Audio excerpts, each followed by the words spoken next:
Yeah, it's crazy. We're like an actual podcast and shit. We gotta be like, we are. Wait, this is probably gotta perform. Yeah, I was trying to figure out how to put music on, like play music live, but they don't do that. They don't allow us to do that. I'm hearing it. I'm hearing it in my ears and shit. It's like, where do I even start the This intro? feels like Just, right here. Loud? okay, right now. No, you're good. You're Oh good. my god! Oh my god! Oh my god! Oh my god! Oh my god! Oh my god! Oh my god! Oh my god! Oh my god! Oh my god! It's what's up with the minutes. Episode 13. Episode 13. Oh my goodness. Oh my gosh. Oh my goodness. Oh my goodness. Oh my goodness.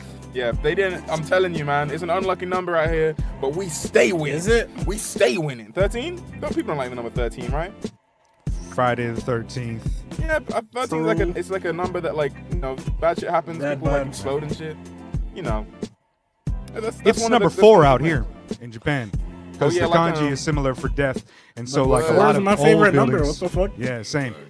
4 and 19. What was your favorite but, yeah. number? I don't have a Yes. favorite number really. Mine switches What do you around. mean you don't have a favorite number? What do you mean? What do you mean? I'm out here like, you know, occasionally I'll be a little. I had fluid with it. my Sometimes I'm favorite like, number at the age of She 5. respects all numbers. Yeah, I'm not. All numbers Yeah, matter. it's like, yeah. All numbers matter, Trey. It's the truth. It's the truth. Anyways, we be doing the podcast thing out here. What's up with the minutes? What's that thing? What's the thing you guys say for Secret House? I want to steal your intro. It's really good. You say like hip hop more in conversation. It's a really good fucking underground, independent, bio. avant-garde, experimental, abstract hip hop conversations. That's so good. Yeah. That's a banger. That's crazy. Yeah. Wow. What's up with the minutes? Come up Should've with your done own that material. No, you've got to be like the internet's as busiest music person. Yeah, on this Music podcast. trio.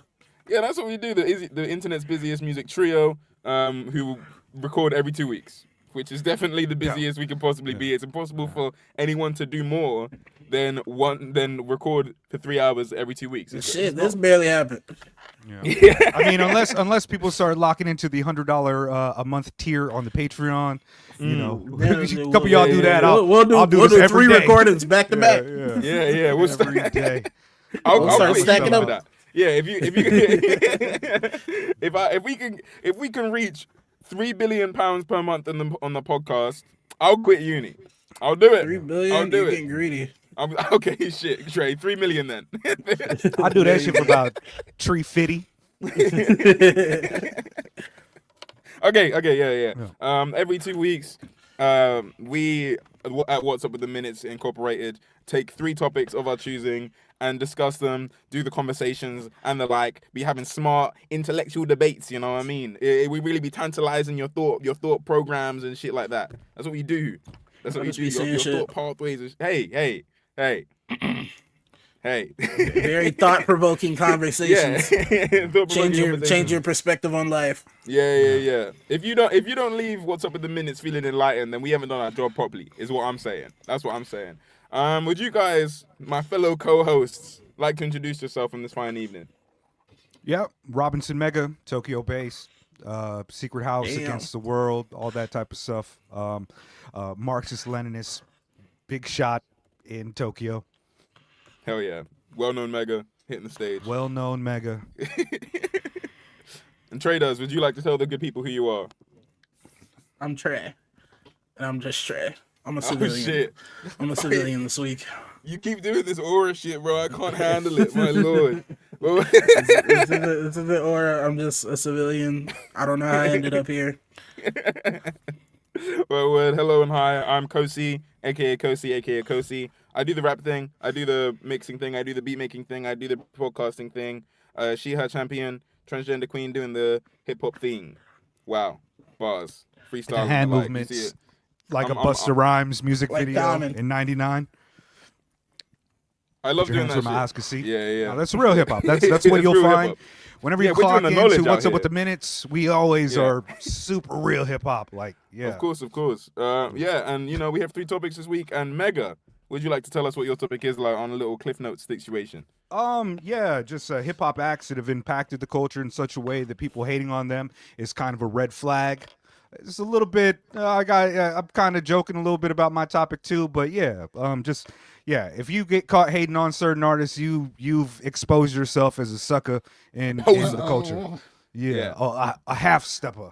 Yeah, Dressing ass. Yeah, and all around bad person. And speaking of posers, my topic is about doing the knowledge, having an understanding of the historical context hip hop exists in, and yada yada, and the music you're listening to, but also how the understanding of that culture and the focusing on that culture can often lead blind sides to other parts of the black experience and the like. You be doing the conversational topics out here. Oh my god, oh my god, oh my god. Trady, you want to tell everyone what your topic is before we get My into topic, it? I wanted to pontificate on the nature of hatred. And you know, we like to hate a lot online for fun, but is there such thing as hating too much on an artist? Who knows? It's a brilliant question. Before we hit it off, before we start doing the thing and the stuff, do we want to shout out our Patreons? A lovely and like really cute Patreon. I'm not gonna lie, I'm just now pulling it up, but we can do that. What you should do is just put it on like a little thing, like create a little thing, and I'll flash it on the screen at the beginning and the end of the podcast and stuff. That way we don't have to we could write necessarily say everybody's names. Saying everyone's name is part of the thing. Yeah. You know, that's what they're paying for. Okay, they're giving us money so that they can have their name said. Yeah. I feel like you should start yelling the people's names who are paying more money, so we can give more. The more money you pay, the more we appreciate you. Just so you know, we are. Listen, due to your efforts on the Patreon, I can finally afford a retwist. So today I'll be getting a retwist. This is funded fully by What's Up with the It wasn't, but I like to say it was. So y'all are uplifting black people during this glorious Black History Month. Now, to get to our patrons, clap it up. We have Wet Sticker. I like that name. How do you UURYDON? How do you say that? I know their name, but like, how do you say it? Yuridon. Shout out them. Kosey, that's your people, right? Yeah, that's the home goal. My goodness. Check out fucking Ocean Kale out now on Bandcamp. Oh my god. I mix that out. Shout out. We got Gavin, Ratman Gavin, Devil May Swear, Alex Pennington, Nago, Stilo. Shout out Stilo on the last episode. Y'all gotta watch that. We got Outside House, we got Zoom, we got Fick, we got Kaden, we got Evan, we got Ronald Joy, we got Mega himself, we have Bleach, and we have Dan O of Free Music Empire. Wow, what lineup? Thank y'all. Yeah, that's actually so many people. That's actually so many people. Cast. You know, like what's that thing that's like, you know, when you have like 20 Patreons, people be like, oh, it's not that many. But like, imagine like 20 gorillas in a room trying to fuck you. No, you know? like that's so like that. Like that's scary territory. You know what I mean? The example used to be something else, and then somebody changed it. Did you say 20 gorillas trying to rape, like really get you? Gorillas, you know, they're known for having small penises, so. Yeah, I mean, what? Okay, so if it's like a female gorilla, she's gonna be surprised by your boy. Y'all are ridiculous, bro. I mean, that's true. That's science. You know, I'm a materialist. I only deal with the material world. Thank you for the science, Mega. That's so ridiculous. You know. No, that's appreciated, man. Thank you. You know, I like to sprinkle in animal facts whenever I can. Yeah, no, it's good. Shout out to the Animal Kingdom. I'm a big fan. We're an educational podcast. What's Up the Minutes is an educational podcast. For the children. I mean? Minutes for the children, bro. Minutes for the YNs, yeah. If you fucking 12 years old and doing hood rat things, like go ahead and listen to What's Up with. Yeah, you don't even gotta go to summer school this year. What's Up with the Minutes is like is now like the new age equivalent of going to prison and coming out Muslim. That's what we're doing. We're creating Malcolm X's. There was a better time in the world where it's like, you know, you didn't have to go to summer school. You just pick up the Wu-Tang Clan, Wu-Tang Forever Double Disc CD and get all the education you need. Unfortunately, in this economy, you've just got to tap into a podcast. Well, that's cheaper, honestly. Yeah, that's cheaper. You know, we're saving people money out here. You know what I mean? Yeah. The economy's in a volatile place right now, man. The people need What's Up with the Minutes. Yeah, but the Dow's at 50K. Oh. economics right there for that ass. Wait, is that the what's the Dow again? Is it like how much gold's worth? No. No, we're not going to get into it, man. I thought this was an internet joke that you would be aware of, but you guys are not internet like I thought. No, we're not terminally online like you, Mega. Yeah, that's true. My Wi-Fi completely cut out for what you guys just said just now, so I Okay. came back to Trey being like, "Oh, gold, right?" Good, gold? because the joke failed, and I'm embarrassed, so I'm gonna cut that out. WUWTM. Don't worry about it, twin. Don't worry about it. It's the first time in the history of this pod. Took That a 13 joke has not episodes. worked. Yeah. That's sad, man. No, Usually but to I'm be doing fair, alright. think about it. 13 episodes of complete bangers in a row. Like that's an impressive streak. You know what I mean? Yeah. I 10,000 feel like minutes. yeah, Bangers that's is crazy. in You the put eye in of hours. the beholder. Bangers are in the eye of the beholder. Yeah, there's someone at home who's fucking cackling right now. They're digging it. John my goal Smith, with this he's fucking having the podcast- time of his life right now. That was directly for him. My goal with this podcast is no matter how washed we become, I hope all of you still glaze us. That's the goal with the podcast. Sort of like the unassailable rappers that Mega wanted to talk about. Yeah. Let's fucking go! That's right. And we're back. There you go. TREDOES transitions is Easy. back in the building. Holy shit. Yeah. Look, I So- wasn't sentient last episode. We're at 13 episodes in, and I've been struggling with topics since episode 2.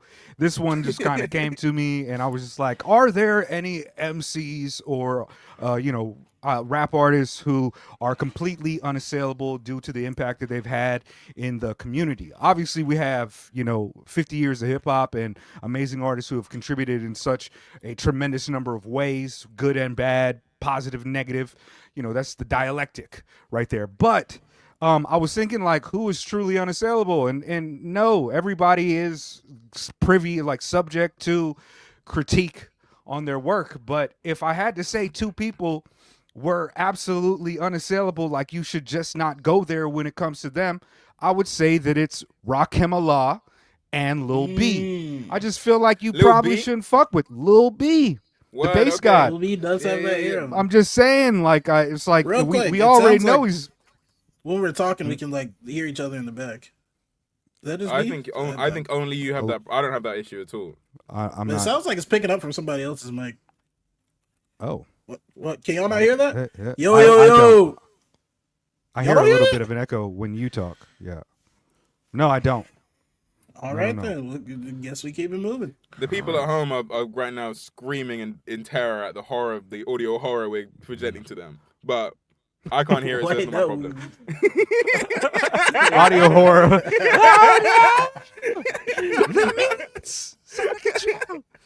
Yeah. But yeah, I mean, like, there's not really. I hear what you're talking about now, Trey. I do hear an echo. But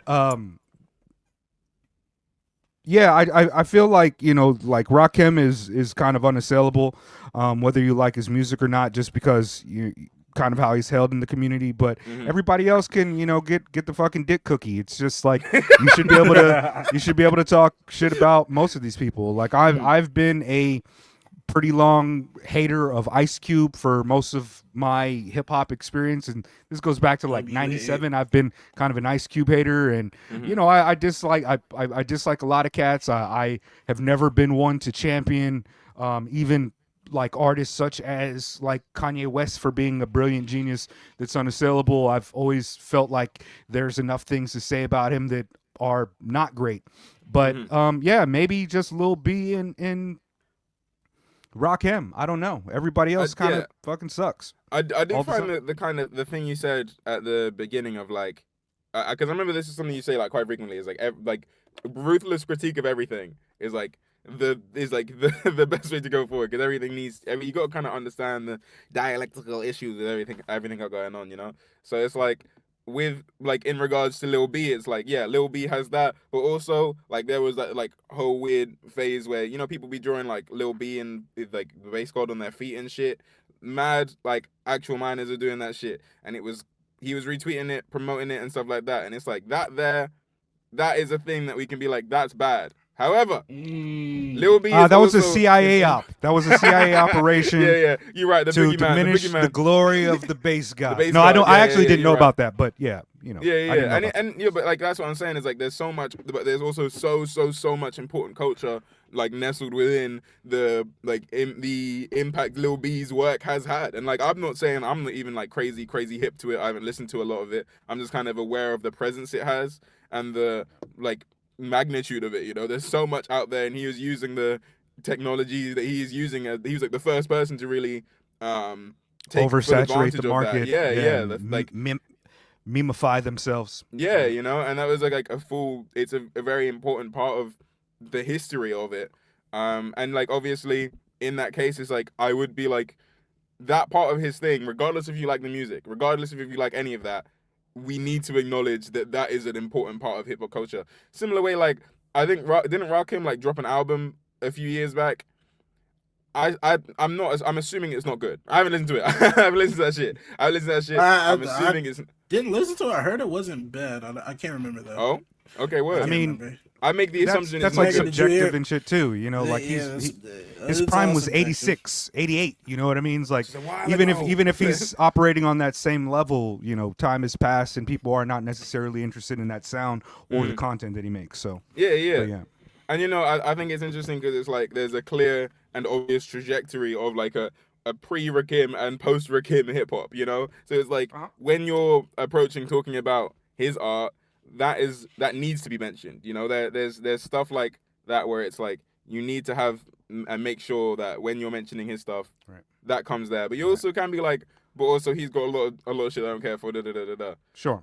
You know? Indeed. I'm trying to think of like artists now that have similar categories for me, like of the non-assailable thing. Like obviously there's still critique to have, but like I think it's kind of like honestly it's his praise is so frequent now it's almost cliche, but like Billy Woods is just clearly in that category of everyone who talks about him is like this guy's the best, and it's a very much like a needed and important part of having someone such as a Woods as a pillar of our community who can be like this guy is the guy is like important. I think it's good and useful for the culture, you know, to have an unassailable Woods figure at the top doing his thing, doing his stuff and his stuff and his thing and his stuff, you know. So when this topic first came up, I was thinking more like in a strictly artistic sense, like in sort of like general artists. Like I do understand everyone can be fallible. One of like going like more in an artistic way. One of the things that like I had to get used to being friends with Ko is the way that like she would get put on to something classic. Like someone would be like, "Oh, you haven't heard LP? Go check out LP." And if Ko's not feeling it, she'll straight up be like, "Fuck this shit. Nah, I'm on my." And shit, it feels like I'm getting shot. But I had to get used to that. Yeah. But in like a more like I don't know, in a more commentary way, there is like artists that people still do that with now, where like if Nas will do something, they'll be like, "Bro, it's Nas. What do you mean it's Nas?" And like Nas be on some bullshit. So yeah, I've never really well, I won't say never, because there is a point where I like kind of like developing an understanding of rap music. I'm kind of like, yeah, it's these people, you know, talk bad about these people, they're the founders, and then you look into it, you know, they be on some shit. For me, like a part of excuse me, Ko, but thing like one of the reasons I was thinking about this is that like for me there's so many figures in hip hop who are just like amazing and legendary, who are often like not championed. And I also think that like sometimes when you have a new audience introduced to them, you know, regardless of age, they will perhaps be like, yeah, this is whack. You know, like I listen to Cool Keith and like Cool Keith raps whack and I don't like the style or whatever.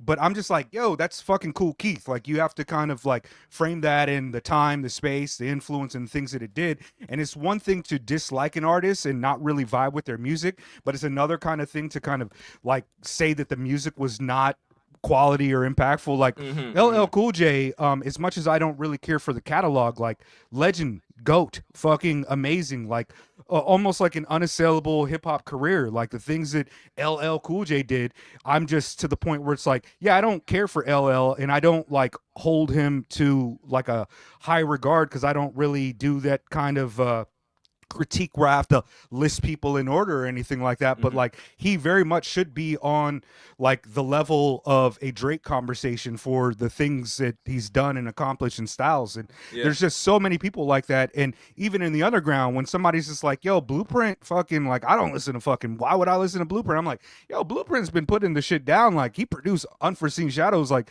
in like 2000. Like it's like that's a person of the culture that you talking shit about them is a red flag for me, because it shows me the way that you value hip hop art and the way that you value things, that instead of being like, yeah, I just don't care for it, you're like, he sucks. And that's the weird kind of thing where it's like, oh, that's the red flag. It's not so much that they're unassailable. It's just that there's kind of this perspective that things have to be categorized as like good or bad.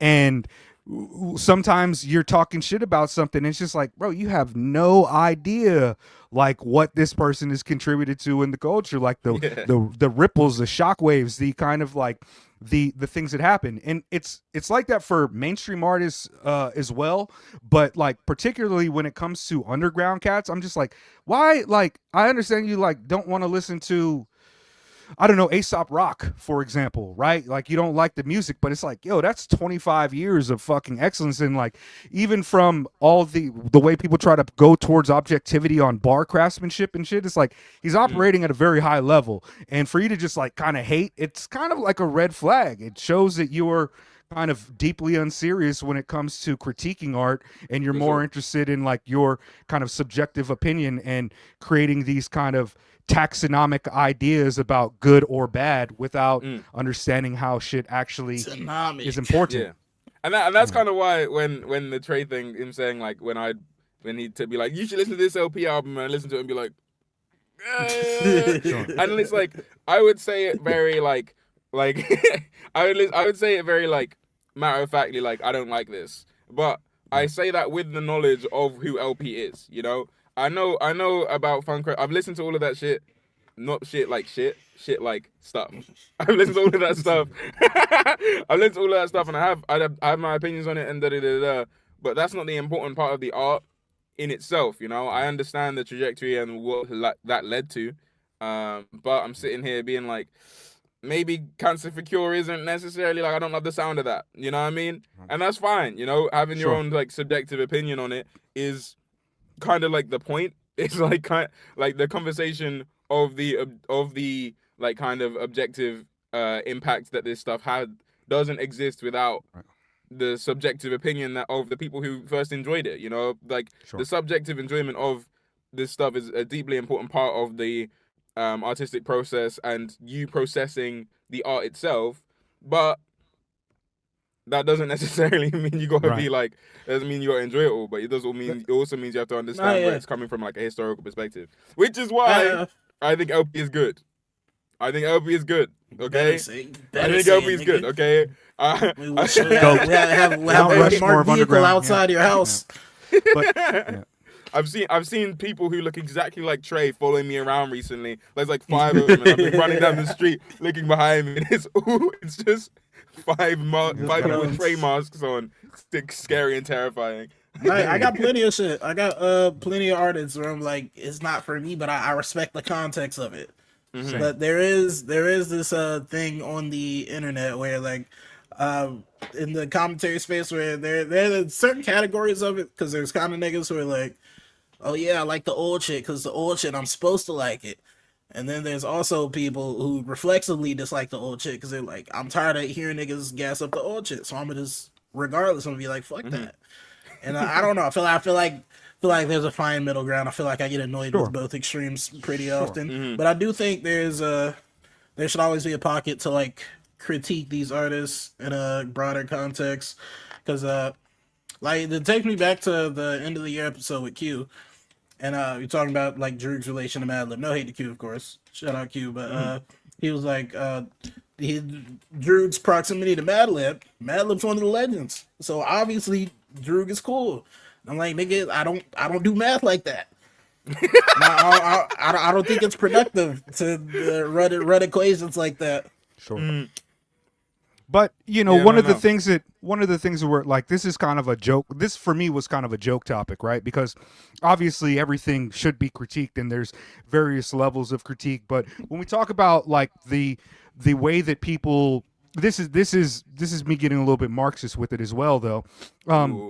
Well, the thing is like the two most common sense approaches for critique that we have are deeply a part of the historical changes of art and technology that's occurred, right? And cause us to view and value art. It's a very postmodern thing to think that all art is subjective and it can be good or bad, and only thing that really matters is the individual's perspective of it. And art is created in all types of different ways, and we look at it like that. So we do have, as I said earlier, like this kind of taxonomic approach where we like to categorize things as good or bad and put them into these categories. And so you might go and you might look and be like, oh, what does Pitchfork say about this? Oh, it's a 7.8, so that is in the good category. Let me check it out. This is probably in the good category. And we also have people who are more deeply individualistic with their ideas and say, this is good, this is bad, I'm subjective, I'm also right objectively because of the qualities that I use are objective qualities of judging art. But we also have a classical type of level, a more classic or traditional level of critique that is usually employed, that it's where we place certain like value judgments on the things that are being said, the standards, the kind of historical significance, the canon of where it came from, and why it should be given a critical significance. You know, what is the qualities of this art, and what does it mean? So those are two of the most common sense ways of viewing and kind of critiquing modern art in the day to day. It's very different than the approach that a Marxist would use to critique art. And I think that we're kind of in this interregnum where those two things are, where we're constantly trying to volley our ideas about the value of art. Is it good? Is it bad? Is it useful? Is it this or that? And it's just not necessarily like a dialectical approach to critiquing art. So, you know, the value judgments that we make, for example, like what Little B did regarding the feet, or the value judges that we make on like James Brown being whatever he did, also in the impact of music he did, or even, you know, like non-music artists like Bill Cosby. Like, this is, we're kind of caught in this interregnum of whether we are supposed to be able to support it and like it and agree with it and champion it is great, but there's also this other kind of canonical element that we have to put in that's problematic, where we're forced to put art into these categories and have to really critique it that way, instead of, you know, a variety of other ways. That, like, you know, like there's eminent critique, there's transcendental critique, there's a bunch of different forms of literary critique. And I think that with hip hop is a little bit strange, because I feel like hip hop should employ more literary critiques, because we are working with a genre of music where the word is extremely important, and oftentimes historically tethered to lineages of black authors, black speeches, black poetry, and the like. So and that's on top of all the political, I mean the poetic devices used. But when it comes down to it, when it's independent underground artists for me, and cats who have not received a kind of mainstream spotlight to a certain degree, cats who are working class MCs, so to speak, or were MCs and are now gone, we don't think about them anymore. I think that those guys deserve a little bit more elbow room for the importance of participating in this culture as actual participants in growing it, and actually making it that far with their art without any of the kind of more centralized means and modes of production that push art to people. Like, there is an industry of art, there is a very much thing, and cats who operate outside of that, fucking, if I don't care for Circus being a white dude from California that occasionally said nigga. Like, that's not dope, but what Circus did was pretty fucking dope, and he's graffiti and he's doing all types of stuff. And so, you know, like, the critique has to go beyond those two common sense ideas sometimes. And just like stop all that hate. So what I'm hearing, what I'm synthesizing, what I'm picking up from what you're putting down is what I'm seeing. What I'm seeing is kind of just like, rather than these rappers are at a level beyond critique, it's these rappers are at a level where their critique just needs to be thought about in context of the whole of everything else, kind of thing. Or am I kind of misunderstanding? Because it, like, obviously with the Circus, when you were, I mean, I'm not uber super familiar I know of the name, and you've sent a few things here and there where I'm like, okay, word, I'm gonna read that, and then I don't. Don't worry about that. I circus and artists, I don't really hip to people, especially black people. Yeah. It's just true. It's true. Yeah, fair enough. And it's like kind of you would think about the like historical context of this guy did the graffitiing, yada yada da da da da, in a way that was very important for the culture, you know. And then also did this other stuff which was not important for the culture, the say a nigga da da da da, doing that kind of thing. And it's like really important that when we bring up the former of the when we bring up the latter of the nigga saying of the nigga saying of the nigga saying when we bring up the latter of the nigga saying, we also like give a big ol' fucking asterisk to that, being like, but the graffiti stuff is really important too, you know. And I think a lot of folk have that where it's like you're kind of balancing the two things of like even bringing back that fucking Drew conversation very briefly, very briefly. Is that something that kind of Cuba's getting at, is like we can both acknowledge that Drew has had good he's brought good things to the hip hop conversation and landscape, while also being like, this guy's a fucking dork. You know, we can do both of those things at once. You know what I'm saying? Yeah. And it doesn't make him unassailable, and it doesn't make him whatever the opposite of that is. But it does assailable. But I mean, like, no, I mean like unassailable as like this guy is the best, and I need an opposite word, which is like we can never say anything good about this guy. Like it doesn't mean like there's a gray area between unassailable and the other. We need a spectrum. I feel that. I feel like Drew hasn't done enough to be on the list with. Oh yeah, no, for sure, for sure. But I do think like to that point of like when art meets like is sometimes made by like problematic individuals. I feel like that did happen like with the nascent cancel culture shit that was happening. You did see a lot of people retroactively go back and devalue the art, and as time went on, I really didn't like it from the jump, but like as time went on, like I can't do that. Like that's very dishonest to me. Like nigga, me and Drew got fucking insulted each other on the timeline countless times now, and I'll still say Time is a great album, and I'm still one of the only niggas that will defend Time. I played the shit out of that in 2020. I don't think like a lot of valuable. Work. I don't think it's valuable to like go back and like I don't know, try to change the context of where how the art originated, how it existed, what the public opinion was. I don't think that's productive. I feel like it can make a lot of very dishonest conversations. Yeah, word life. Sure. I mean, Jesse Jackson just passed away. You know, rest in peace to Jesse Jackson. I've not cared for him as a proponent, like a figure in the black community for most of my life. But doing the legwork when I was younger, it's like the things that he was doing as he was running for president, working, the Rainbow Push Coalition. Those things were incredible. And if you were to kind of only judge him for saying, hey, calling Obama a nigga on talk about clipping Obama's nuts on a hot mic, like you kind of miss the forest for the trees of exactly how the nature of history works. Like we cannot necessarily gaze back into the past with the same eyes that we have now in order to create value judgments on individuals. Like it's probably more salient to critique the social structures. Like Eddie Murphy, like if you go back and listen to his comedy, man, it's F slur this, it's F slur that, like, and so much other rap shit is too.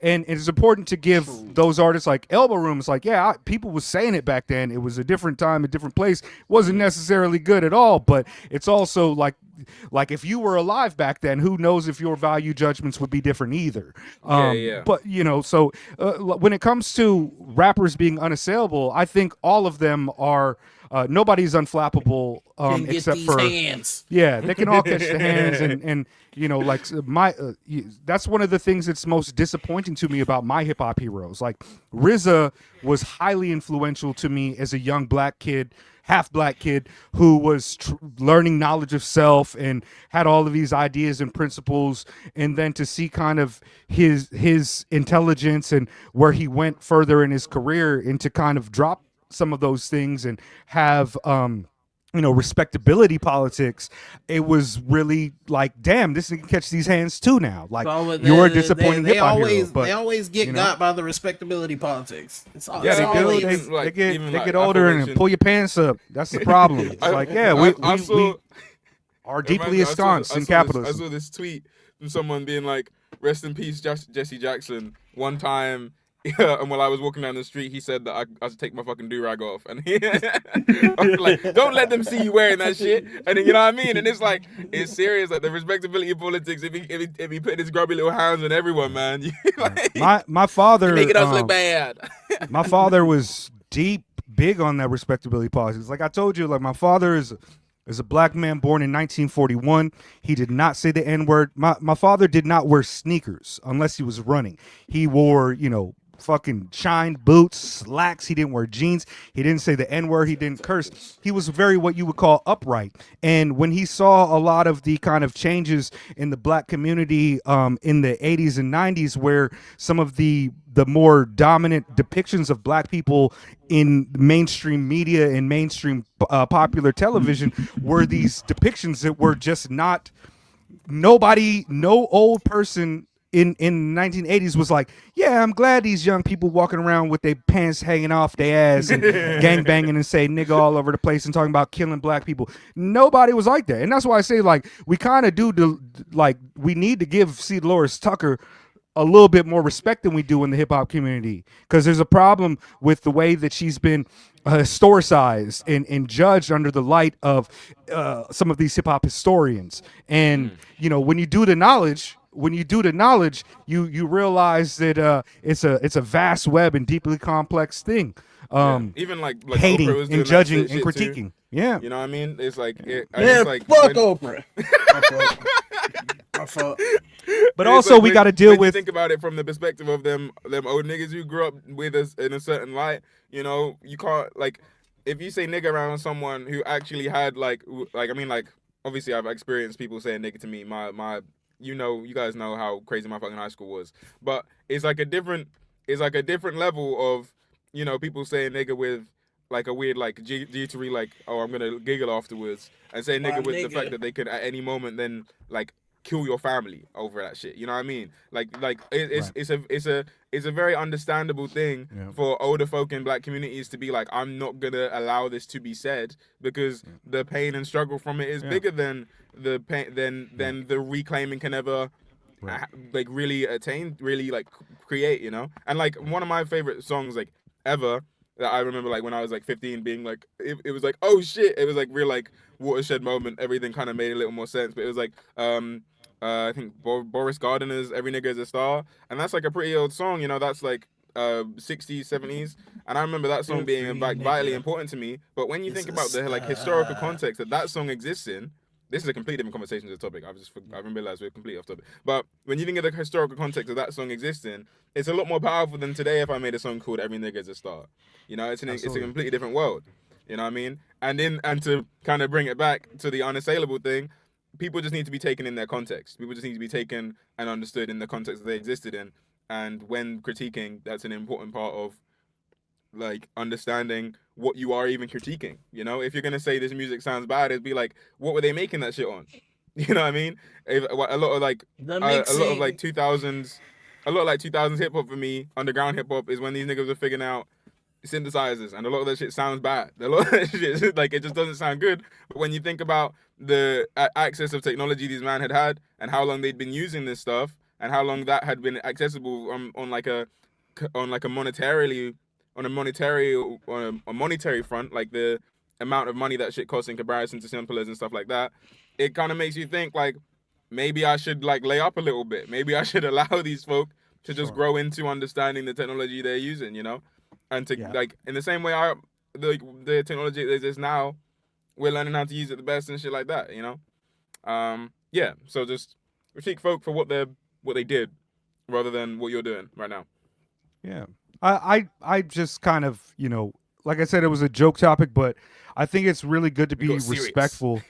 I think it's good to be respectful to most artists, and it's not extremely useful to shit on them. But as we get towards Trey's topic at the end of the podcast, I will explain why I think they should be shit on. And who is rightfully deserving of you know, eating a dick cookie, so to speak. I love that phrase. I love that phrase, dude. You know where that phrase comes from, Ko? No, throw me the knowledge, man. It comes from LP.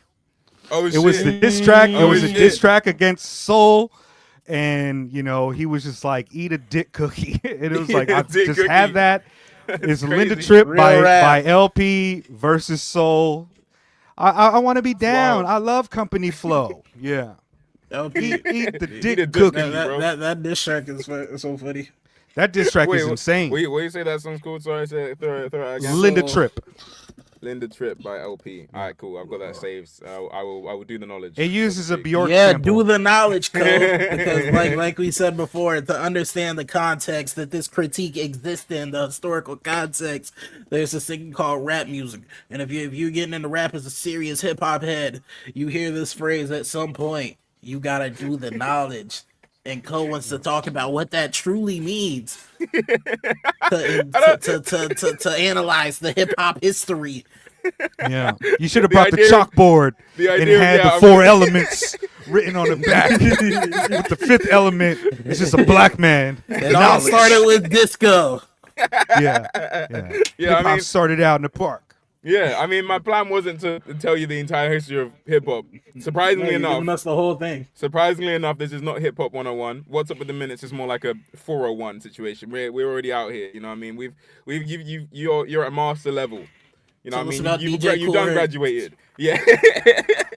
Please don't. Yeah. I hate hip hop history stuff, bro. I hate it so much.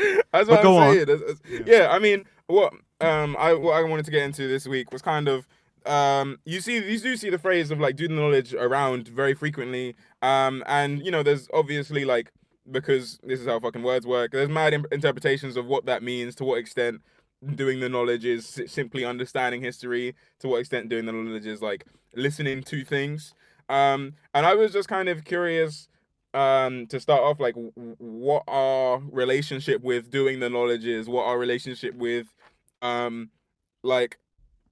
extent to which we think doing the knowledge is an important and needed, necessary part of being a part of this culture, and like pushing forward hip hop ideals or whatever. Like if we're going to be a part of this culture, doing the thing where we're on fucking like I mean obviously this isn't a big platform, but what we're doing is we're attempting to be people whose opinions should be taken seriously on this shit. And the arbiter of rap music. Yeah. So it's like, what do we need? What do we as people who are trying to do that need to know? Need to do as a task in terms of like. Oh, go on. No, go on. No, I keep on waiting to kind of segue in, but I can't fucking. I keep on waiting to jump in like a fucking maniac. Like really I don't ever listen to y'all. I just speak until I get all my thoughts out, and then I black out and just kind of like. Yeah, I got a problem. Actually, I try to be nice. Actually, has Mega ever branched off one of our points? Think about that. Has he ever actually truly branched off one of our points? Only reason I don't segue, God, is because I leave that to y'all. I had like what I was saying earlier. You really could have just took that and segued right into the knowledge. I think I even said do the knowledge. Yeah, that's like 7 minutes ago. You know, I'll let y'all segue. I'll let Trey segue. And I want to also point out one thing. Everybody who ever types segue in about Trey segueing is spelling segue wrong. Take a look at the word. Do the Googles. That's why I don't say segue, because I don't know how to spell that shit. I'm gonna be so honest. The way people I don't know how to spell segue. The way people spell it is them little fucking scooters with the 2 wheels and shit. Like that's a segue. The way people be spelling. G-U-E. Yeah. Segue. Yeah. Segway. It's like Segway. Segway way. The Segway way train. Segway way train. But yeah, like if I could kind of frame it like do the knowledge has been kind of like a thing that it was like each one teach one. Like if you wanted to be a part of hip hop culture when I was 16, which is like 1997, Damn. 98. Like Damn. if you will do the knowledge back then, but I started learning hip hop when I was like 13, right? But it was always older cats being like, you need to know this before you can think about what is dope. You need to know this before you can think about what is dope. But one of the different fundamental differences for me was that they weren't just being like, you need to know this rap tape. Cats were like, yo, you need to know about this DJ. You need to like, this is like, I used to go to the swap meet and get like DJ Rectangle records. And the dude that was selling them was like, you need to listen to, what's that? Them like white labels and shit, or Nah, it was like actual like DJs who participated in the DMC, like turntable list, right? The 4-element hip hop shit. And so like they were hipping me to all knowledge, all element aspects of hip hop at the time, which is a little bit different now. But hip hop comes from that, and every single part of it is important. A lot of times now when I see people and I hear the echo so crazy too, Trey. I think it's picking up from I stopped hearing it. headphones. I don't know. But anyways, I yeah. sorry, I can did just not- hear the shit. I can just, okay. I like one of the things about it is that, like I lost my train of thought a little bit, but let me bring it back in. It's like all of them were telling me to do the knowledge. And a lot of times when people are doing the knowledge now, what they do is they go back and listen to older albums and familiarize themselves with the music to be able to say, yes, I know who the living legends are. You know what I mean? Like I heard what they did. And that to me is not necessarily doing the knowledge. That's familiarizing yourself with a part of music that's available. I don't know. I do have some more thoughts on this, but I'm trying not to get super Marxist yet. yeah, no, and I get that. Before I get over to Sugoi Trey, like there is one thing that I definitely, when I was getting to hip hop, I was like, oh, and I need to make sure I listen to all this stuff. So I was listening to a lot of 80s rap that I just didn't enjoy listening to. When realistically, I feel like my time and like brain power would be better suited just like reading about that shit and understanding like the actual like historical context that it existed in. I brought up the tech before because I think that that's a really underrated and important part of hip hop history. Is like a lot of it forms out of necessity. You know what I mean? A lot of hip hop sounds form out of this is the only way they could make music, you know? So it's like to have that amazing and brilliant history and then to reduce that to these are the albums you need to listen to is woefully missing the point. Like, well, it's like there's so much more to the history than the sounds that were produced during that history being created, you know? And obviously, like, oh, go on, Mega, go on. I see you. Your eyes lit up. No, like no, I didn't mean to jump in then. I was just kind of looking at my phone.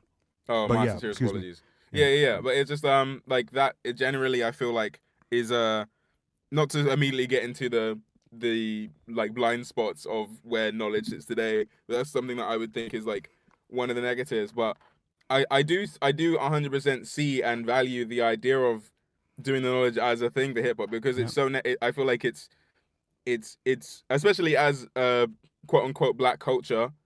It is like the idea of it being co-opted and used and like warped into something antithetical to its original goals and purposes is something that black music and black artists consistently fought against. And to have a kind of system in place that is before you are even allowed access to this, we have a kind of gateway of these are the things you need to understand first. I think that's a brilliantly beautiful way to kind of introduce people into the culture and making sure that culture stays healthy while after people are introduced to it. I think that's great. I think that's like such a amazing part of hip hop culture is the kind of like the way that's necessitated. And maybe in the modern age when it's so easy to just listen to anything and then end up making hip hop only knowing like Mike and Earl Sweatshirt. I think while that's easier and easier these days, I do think it's still important that where we can, we champion the historical context that hip hop lives within and the direction that it not even necessarily started with because I do think the origins of hip hop are very frequently mythologized into into a Indeed, little that's bit that's into, one of my into some biggest serious problems with bullshit. it. Yeah, That's it's one of my biggest mythologized problems into, with like, people are always saying like hip hop is political, and it's like, I mean, black experience is political, you know, like What isn't political? exactly, Like, you know what I mean? We're political subjects, like exactly. You guys and don't have to make everything political, you know. I'm trying to talk about fucking my wife in the ass over here. Come on. Yeah, exactly, man. Exactly. We're trying to have serious anal conversations, and people are always getting involved in all Serious hip hop is my anal history. conversations. Oh, I'm about to get super anal with it right now. Like, that's just what it means to be a Marxist. That's what it means to be a Marxist. You're just an extremely anal individual who must critique everything. Bro. But Yeah, no, but that's I crazy. think it's of course I think it's good anytime that somebody goes back and tries to reconnect with art that existed before them. It's a great thing, but it's kind of like when it comes to hip hop, it's like the point, like modern outlets for information and knowledge where you obtain them, and being a student of hip hop kind of can create a flatness of your understanding it as a culture, like you were saying, Ko. Mythologize things, and part of this is because hip hop historians frame its vision in an extremely specific way.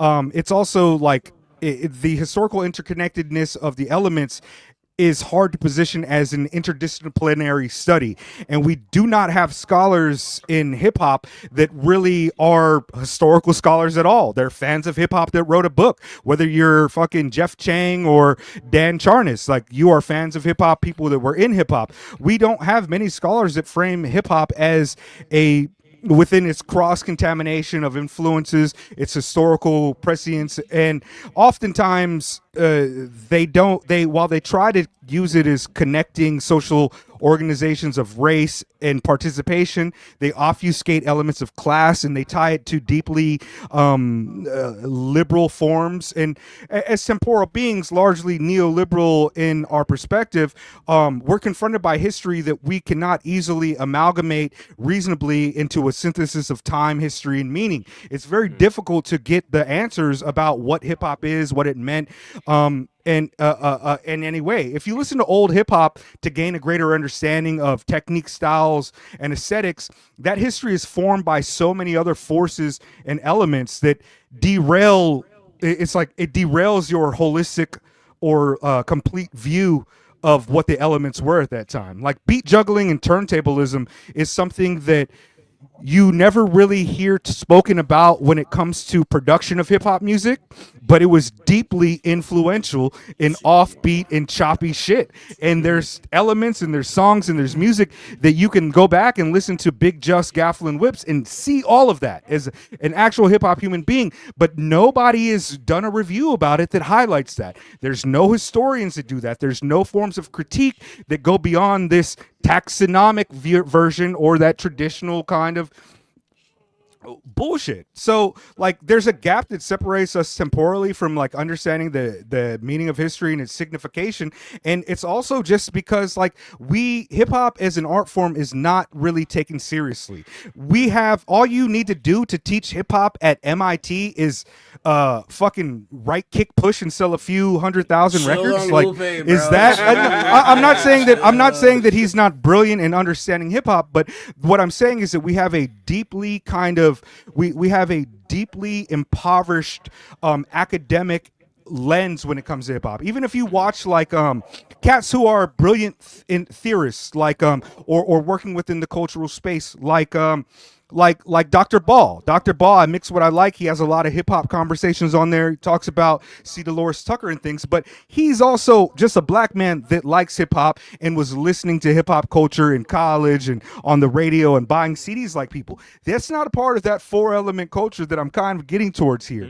The only time that we ever really get towards, like, actually understanding what happened is the people who are doing this ethnographic study of hip hop, where they're outsiders. They go and they ask a bunch of people who were alive at the time what it meant. And one of the things we find out is that nobody really knows where the term b-boy came from. Instead, we have to mythologize that. We create a false narrative. And then on top of the mythologizing false narrative and the flatness of that history, we also don't tie it to the actual way that we could study history using class and the economics in a more deep way than what all liberal, postmodern, modernist, deconstructionist history does. Hip hop is impoverished when it comes to doing the knowledge, and I'm not gonna stand for that shit no more. Hold on, wait, hold on. I need like a boo or something. No, it's very strange to me that I'm not a super weirdo. Like, I've been in hip hop a long time, but I've really never heard anybody tie the four elements into a critique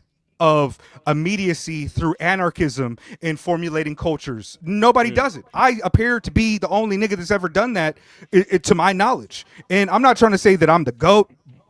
People might say that about me. I'm not trying to say that I'm the GOAT. I'm not going to say it, but if you want to say it.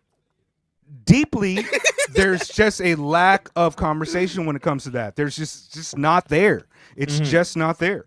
And even the political artists that we have, like, you know, Woods isn't necessarily going out there, and No Name is not necessarily going out there making historical critiques about hip hop music any more than they're just making the same kind of historical critiques about blackness. It never goes beyond into actually doing the knowledge of what is hip hop. Like, Open Mike Eagle is a great ambassador for hip hop culture and understands it deeply in a way, but also his way is pretty much using those two very common sense approaches to critique, and it doesn't go, nobody, even Professor Sky, does not go towards an academic understanding of these things in any serious type of fucking way.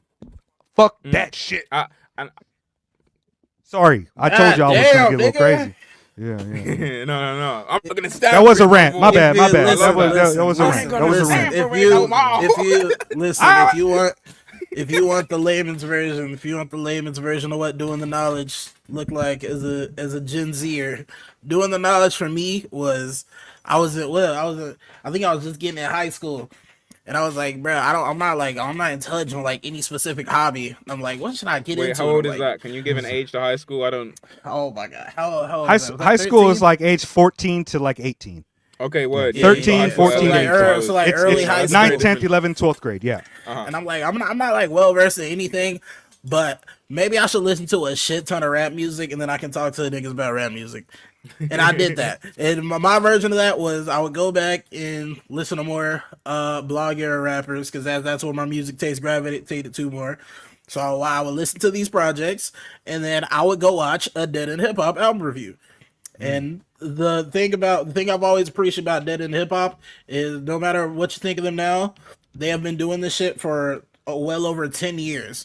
And a lot of that is before there was like before any like part of the internet was like set in stone fully. Still got the blogs and shit from back then as well, but they were documenting it in a way that few people were. So I would watch those reviews and I would get the context, like, oh, this is what niggas thought of this artist at the time. Now everyone's like, this artist is the GOAT, but back then they weren't talking about him so favorably. So that was my version of doing things. And then after a while, shout out to Dead End. After a while, I would, like, when I got into like more weirder music, I heard about LP, listen to LP. I would go back and watch the documentaries they were doing in Def Jux, and I'm like, oh, this is how they were getting it back then. This is how there was a struggle for them. So that was my version of doing it. You know, there's not a. It's like we talked about in the 4 Element episode. I forget which one that was, but there's the way that I experience things. There's not a possible way that either of you would actually experience things like that. Like, it's just not, the culture doesn't function like that. And so things like, I really did enjoy Dead End Hip Hop, because what it was for the first time on any media that I have ever seen was 4 niggas who love hip hop with different opinions talking about it and being real about how they fucking felt about the shit. You know, years 1 through 5 wasn't really them being like, what album is going to get the algo? They were like, what albums do we know that is coming out? Let's do that one.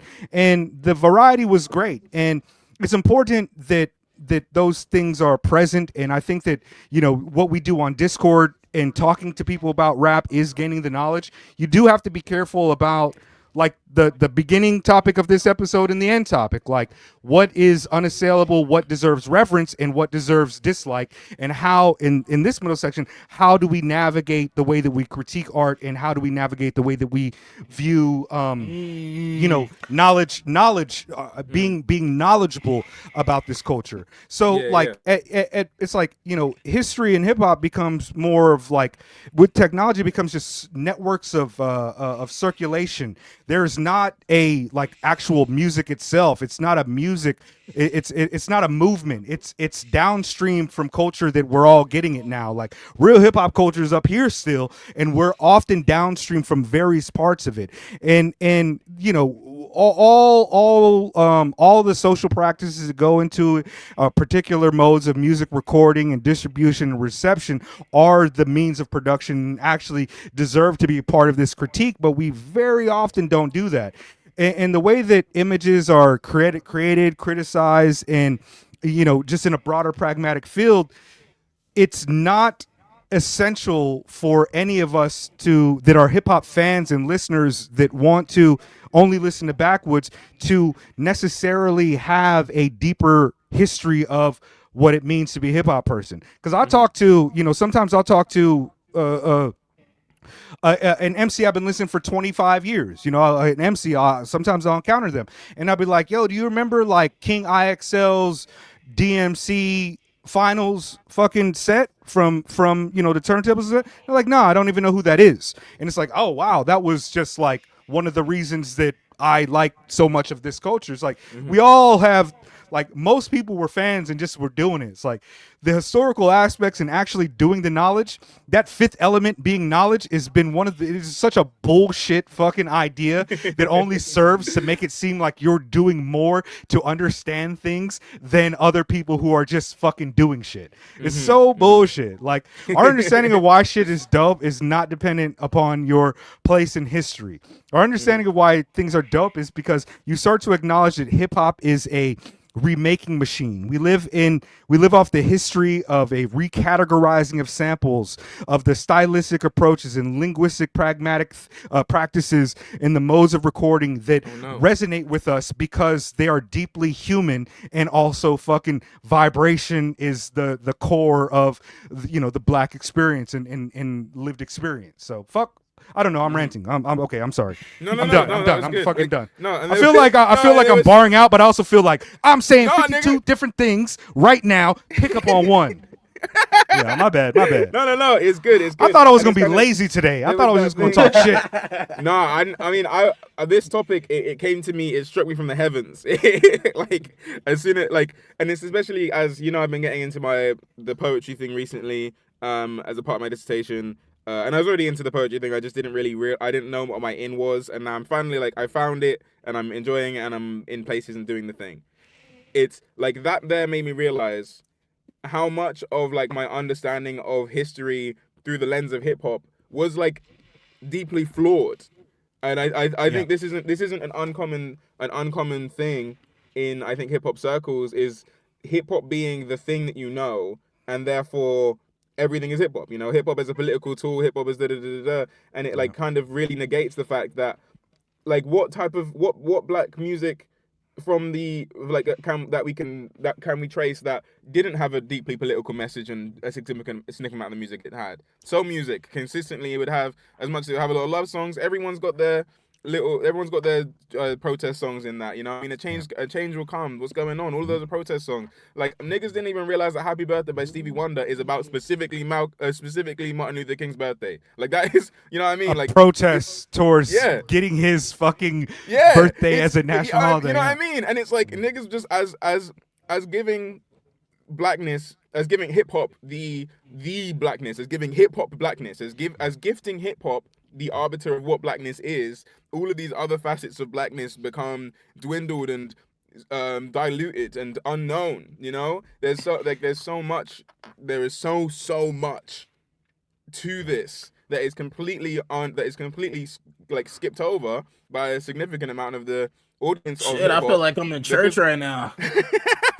because I'm mad passionate about this because I've just been getting into I fuck with it. other shit because it's like there's so much that's being completely glossed over by a huge audience of hip hop fans that is consistently like, while I'm witnessing as someone who, like, I grew up listening to soul, I grew up listening to jazz, and like hip hop was kind of a thing that I grew into later.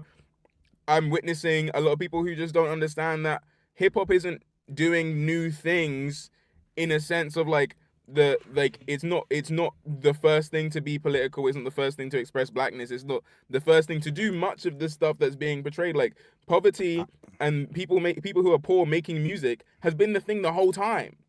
Yeah. Before samplers, niggas could buy a saxophone for the same price. You know what I mean? Jazz came from the same shit of poor niggas who are poor getting the things that they could get and then making music out of it.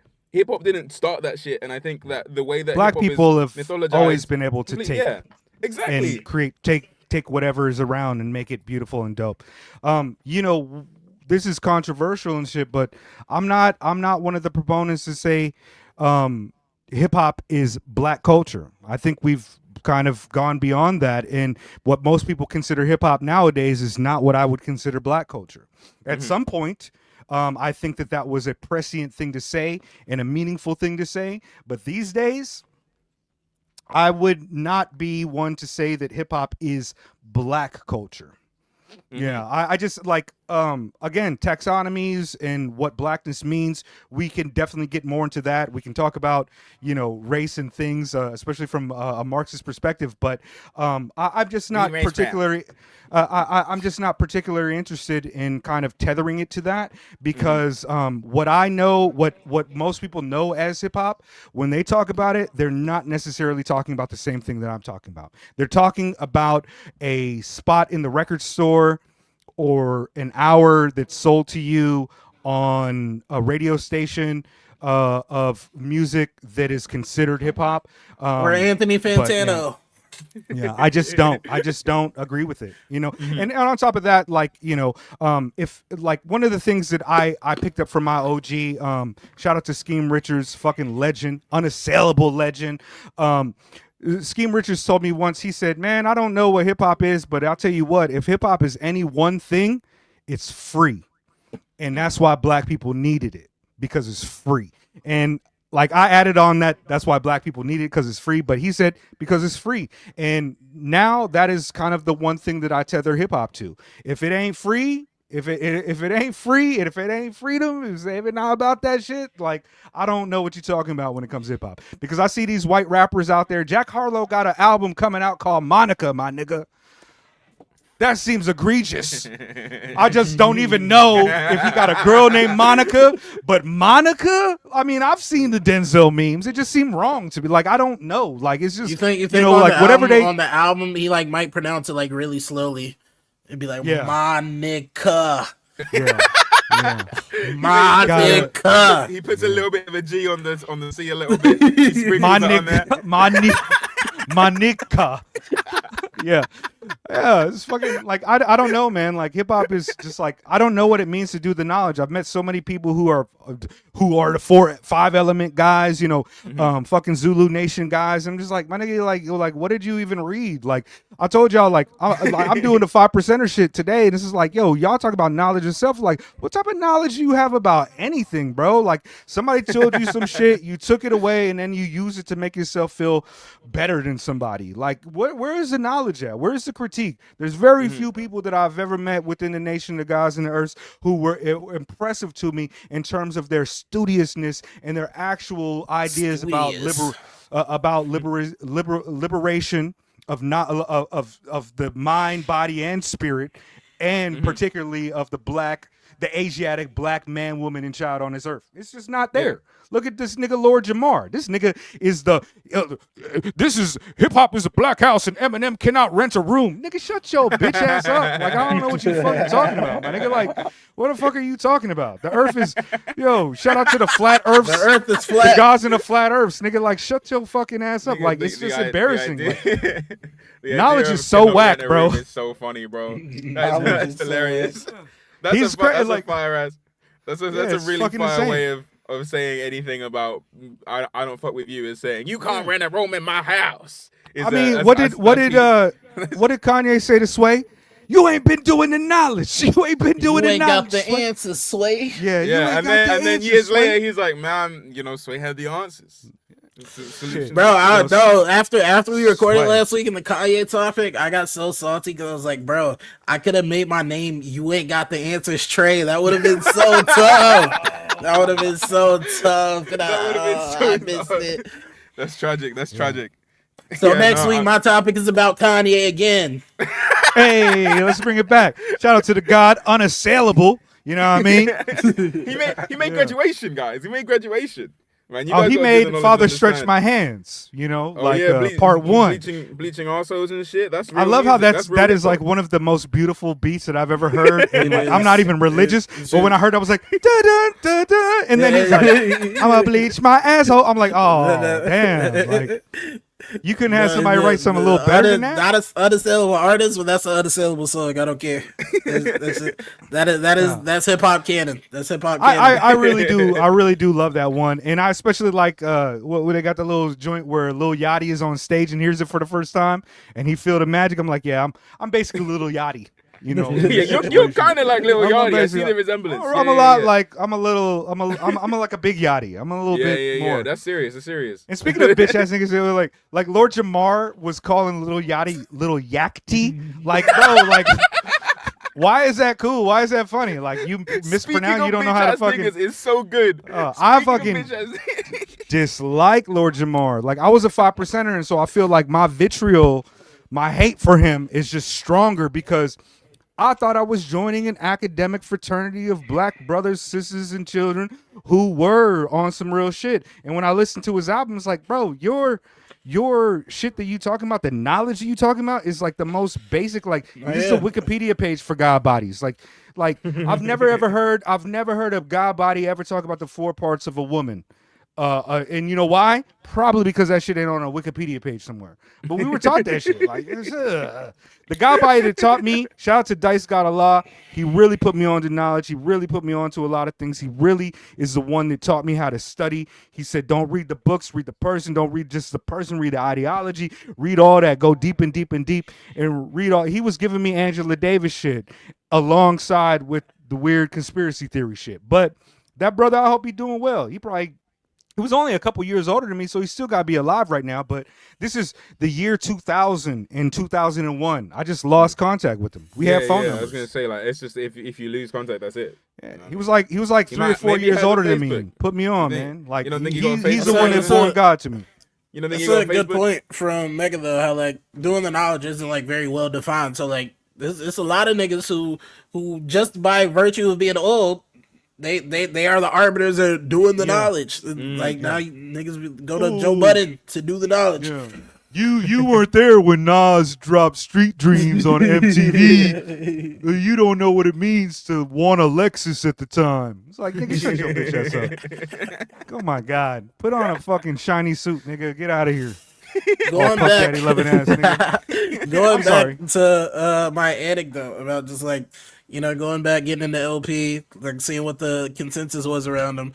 One of my favorite things when I was going through Aesop's full discography, I was going to Bazooka 2, and I remember like reading the old ass reviews like from when it first came out, and niggas like they hearing about albums like basically just off recommendations, and niggas listening to the project, and all the reviews are god awful. They're like, nigga, this shit sucks. This shit is ass. It hits different because like on Twitter, everything like all the hate feels astroturf to tell. But back then the niggas like, oh my God, this is not real rap. This shit's dog shit. They were hating crazy, and that's why my topic is about questioning.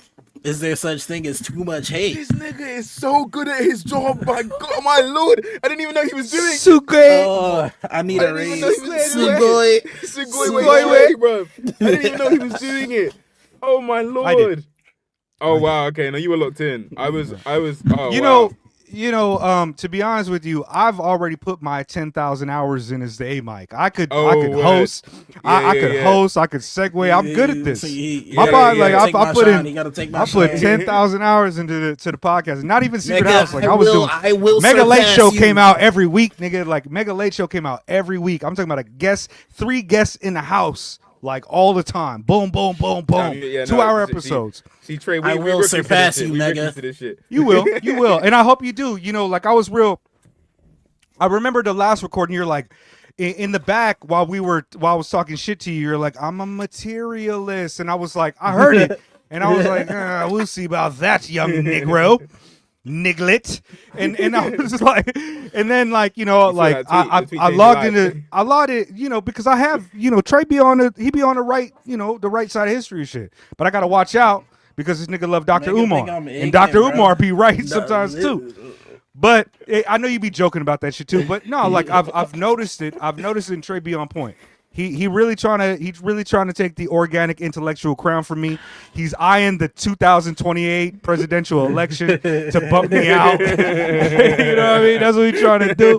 But Trey be on point, and like I'm glad because I would be upset if Trey was kicking with me all the time and landed in anarchism. Because I would feel like, damn, nigga, you were not listening to me at all when it came to any of this shit. But he's on the right path, and I'm not trying to say that I did that, but I'm glad I see where you at. You killing it with that. Listen, but let's talk shit. I told you I'll be hot in my power level. Anyways, going back to Umar real quick.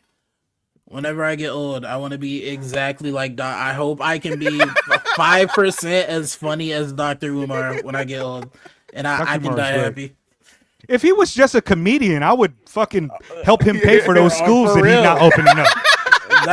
If he was just a comedian, I'd be like, nigga, take my money. I'm on a Patreon. I'm watching the Twitch streams, nigga. Hold on, 30-month sub, nigga. Come on, Dr. Umar. You a cold nigga, man.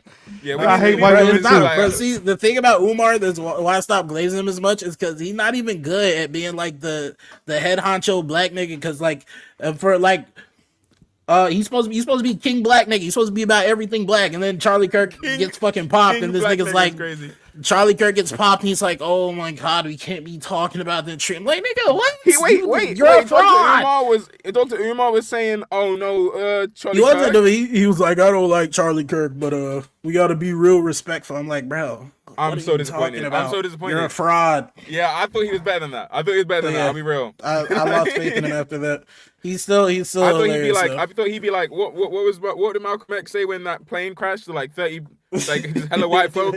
A whole plane crashed, and he was like, I mean, Dr. Umar should have said what Malcolm X said after JFK died. It looks like your motherfucking chicken's coming home to roost, hunkin'. Like, we got your ass this time, nigga. Yeah, I mean, it's like gangsta as fuck, bro. Oh my. Now Lord. You know what? He was scared of getting murked. He was scared because he's scared of getting murked. Because all these like shits is happening is crazy. Like the people be trans, the people be black, the people be white. They be just doing all types of crazy crimes and shit. You don't even know. It's like the and they're all Nazis. Now I gotta say this real quick. I tweeted about it before, bro. I mean, we all know like fucking media's bought out and shit, but it's so brazen how like niggas will like had an SS Totenkopf shit on his arm, and they will not bring that up in the reporting whatsoever. But anyway, we know that shit already. Like you just saw about the shooting at the hockey rink, right? Yes, the person was a transgender, but they're also a fucking reactionary fucking Nazi. Bring it up. Crazy. Oh, so crazy. It's like, oh yeah, let's blame this on the transgender and not the fucking Nazis. Power, that's tight. I mean, that's shout out to Chomsky out there on the Epstein fucking files and shit. A real nigga, a real anarchist nigga. You guys just reminded me, before we get into Trey's topic, I saw the most ridiculous tweet yesterday. I just need to get off my chest. I saw a tweet that said, yo, there have been rumors that they've been putting Jeffrey Epstein's DNA in the COVID vaccine. That's fire. That's fire. Wait, have y'all watched Attack on Titan? Have y'all watched Attack on Titan? That's my favorite tweet. Is that how you get Titans, bro? Skip ahead. You watched Attack on Titan, didn't you, right? Nigga, no. Oh my god. Aren't the Titans created by like... Trey, you need to explain what the connection is between Jeffrey Okay, wait. If you don't want Attack on Titan spoilers, skip ahead real quick. Give it like a minute and a half to be safe. Basically, in Attack on Titan, like due to the blood of like a certain race of people, they can become titans. And there's this one guy, he can turn any human into a titan if he screams. So they're basically saying that they're gonna activate the Epstein fluid in our veins and turn everyone into a titan. But instead of turning into a titan, everyone was gonna turn into Jeffrey Epstein. That's actually, I believe it. I believe it. Actually, I believe it. Yeah, I believe it. Bro, I'm giving up on materialism right now, nigga. Like that shit, it just makes too much sense. Like, I mean, like, due to knowledge. Like, you know what I mean? Like, niggas don't understand, man. Niggas don't understand when they get Jeffrey Epstein DNA in you, you just turn into a pedophile. Being a pedophile. It's don't even try to come up with like creative titles for this video. Just be like, find out how Jeffrey Epstein will turn you into a pedophile through a COVID vaccine here. And this is like hashtag COVID vaccine denial, hashtag anti-vax, hashtag Pizzagate, hashtag all of the, like, we don't even need a what's up with the minutes title. This is what's going to blow us up. This is what's going to do it. 13, like, let's hate together, Jeffrey Epstein DNA and the COVID vaccine, do the knowledge, like the 3 titles, and we sneak that one in there, don't tell anyone about it. I'm telling you, like, a real grifter would be really good is if we just went dialectal, we just went the contradictions of all the things we think and just be the same person, but only be the contradictions. It will be the illest grip. We will be be billionaires, bro. Like, we would, yo, I'm gonna have veneers like fucking Nori. My fucking teeth is gonna be crazy, bro. Yeah, I'll be super tight. You know what's weird? I didn't know Nori had veneers until you said that, and I'm like, oh, that nigga does have big ass teeth. Bro, this nigga's teeth is the size of them, the tops of like a can. You know how you use the shit to open a can. This nigga's tooth is like, that shit is fucking is humongous, bro. I don't even know how he closes his mouth and shit. He just. Anyways, let's hate. Let's talk about the hate. Let's do it. Yeah. Hate. So, I wanted to ask: is there such thing as hating too much? Because I was thinking. Yeah. So, I think about hate. I take hate more as like a recreational activity. Like if I'm hating, I'm having fun. If I want to talk shit about Drew, I'm having a good time, bro. It's not that deep. But in the wake of J. Cole's latest album, he was getting a lot of shit. I might have threw a joke in there as well, but he was getting a lot of shit. And they're like, as didn't you make a joke about him figuring out about gay people before you even heard the song? I was like, J. Cole. You part of the problem, nigga. I was like, J. Cole be like, I don't got a problem with gay people. They just don't need to do it around me. That's what the song is about and shit, though, basically. You're right. Yeah, I can't even say it. I know, you told us you didn't even hear the album yet. I was like, yo, this nigga Trey is a problem, bro. This nigga is a nuisance. He's the Dennis the Menace of black people. Like, this nigga is just bad, bro. Like, Dennis the Menace, if he was like 100%, Dennis the Menace, kill you, nigga. 100%. Yes. That's not yes. No, that's insane. But anyways, go on, Trey. As time went on, people were like, bro, isn't J. Cole hate played out by now? Why are we doing this to J. Cole? Because in the grand scheme of things, in the grand scheme of rap music, there's a lot of terrible niggas. A lot of terrible, reprehensible niggas. A lot of them get lauded. Niggas love Future. Future is a GOAT. Nigga, Future gets way more love than Cole. That nigga Future is a terrible person. But Cole gets all the flack. People are like, maybe we should lay off. I remember this same thing happened with Drake before he decided to fully become the most unlikable person of all time. But there was always a thing to bully Drake. He'd be like, oh, he's soft, this and that. And after a while, people are like, bruh, it's like, why are you going in on Drake, bro? He just makes soft tunes before niggas realize he be on some other shit. But niggas like, did you lay off? And I don't know. I hate for the love of the game. I hate for the sport. But is there such thing as hating too much? No. In order, no, there's not. See, this is a complex mathematic formula that has to be taken into account when we discuss mainstream artists and how much hate they should receive. It's kind of like the Pythagorean theorem, A squared plus B squared equals C squared. Oh, okay. So the A squared like part photosynthesis. it's like a water cycle. It's like, like I don't know, osmosis. fucking It's all these things, right? It's a natural water cycle. But A square is like is the amount of popularity that you have, and B squared is the amount of people that enjoy your work. And then the C squared, once you have those two numbers and they add up, it creates a number that will most likely indicate that you have made a perfect and it's possible you've made a perfect triangle, which is the strongest structure, made by Rock in Nation. mainstream, in the strongest structure in hip hop. And if you've achieved those things, then we're allowed to pile on as much weight on that triangle to see if it fails. J.Cole undoubtedly deserves all of the dislike that he gets, but he also doesn't deserve it because he's a human. He's a light-skinned guy. You know, he's sensitive. There's a lot of things going on. He walks around and rides a bike. He's trying his best to be a good person, even though like he talks shit about white people and his mom is white. He doesn't make that distinction in his music. He's super he was woke, like but he was doesn't like have he's any... the best rapper of all time with a white mom, bro. My gosh, that's He said, he said I'm the hardest nigga ever with a white mom. It's the worst. He obviously didn't listen to Logic's song Black Spider-Man. I mean, come on. Anyways, like it's just like to me when it comes to J. Cole, he's done enough goofy shit and he also gets enough acclaim that I don't personally care how much his feelings are hurt because he's going to do that fucking Puff Daddy meme where he just dries the tears with fucking money. It's not like look, Kurt Cobain did a suicide, he did a seppuku. Like a lot of people take themselves out. Alex, a lot of people will do that type of thing. And mental health is very important. However, bro, like Tyler the Creator said over a decade ago, how is cyberbullying a thing, nigga? Log out. You're fucking J. Cole. Who cares? Your album just made you over $1 million. I don't give a fuck.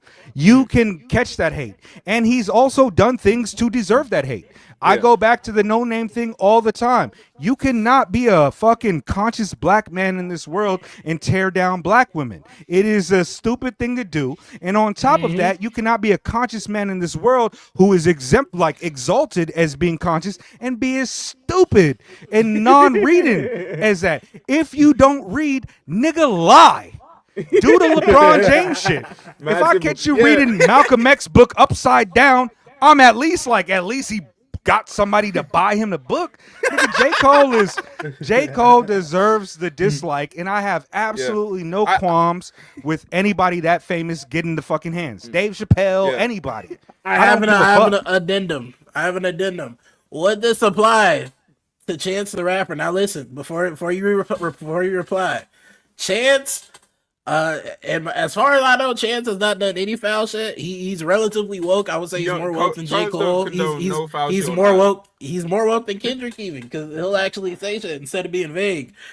But all Chance did was release a terrible album, and all he did on that, he ain't say nothing offensive. He just like, I love my wife, I love me and Mary, I love my life, and that shit was ass. And that nigga got hated on for almost a decade of getting hated on. For that album. He deserved it. He deserved it. Yeah. His parents, his parents are friends with the Obamas. My nigga, like tap into the Obama Summer Respectability Politics playlist, which probably included Chance's songs from that album, and tell me he need to get less hate. Like it's like, nigga, I love my wife too. You understand? Both of y'all know the exact same shit that I'm going through right now with my wife. I love my wife too, but nigga, don't make an album to me. You know we black folks. Like, what are you talking about? Like, that's your fault. Wait, what is that? Black people don't want to hear about loving their wife. Bro, Trey, you might not know this because you a young cat and you don't have a lot of married homies and shit. But if you ever been around some OGs and shit, like when you see a black person with his wife, he be like, "Hey, what's up, brother? How you doing? God bless. Good to see you, family. Take care. I'll see you on the side and shit, nigga. Come on." But when you see that same nigga on Friday night in front of the Cuckoo's Nest at the club, he gonna look at you and say, "Where the bitches at, nigga?" That's what he gonna say to you. I'm not trying to say black people are some type of, you know what I mean, like unreligious, but like even if it's a facade, you do not create a fucking 22 track album this clear with a whack ass cover where you just like, "I love my wife," nigga. Nobody wants to hear that. Actually, in rap. you know what, Mega? Your mistake. I agree because I just remember the album's overly Christian, so he deserved it. He deserved it. I'm on your side. Nigga, You don't. convince me. Don't. Cole, do you think there's such thing as hating on an artist too much? I think what Mega said about the Pythagorean theorem was actually very vital because About the Fibonacci sequence? Yeah. Well, that's a completely different thing. 1 plus 1 equals 2. 2 plus 2 equals 2 plus 1 equals 3. 3 is 5. 5 is 7. That's a golden mean spiral of hating. Crazy. Once niggas get into them prime numbers, you done. You done. Don't even test this shit. We compare this shit to a hippopotamus here. We see the same judge. Like, yeah, you wrong. The hypotenuse and shit, yeah, it gets serious. We mad in the cut with the knowledge and mathematics and shit. What's today's maths, guys? What's today's mathematics? Think about it. Yeah, but knowledge build destroy. I'm having too much. I'm always on my D, nigga. Come on, knowledge build destroy. Okay, my bad. Let women speak, Mega.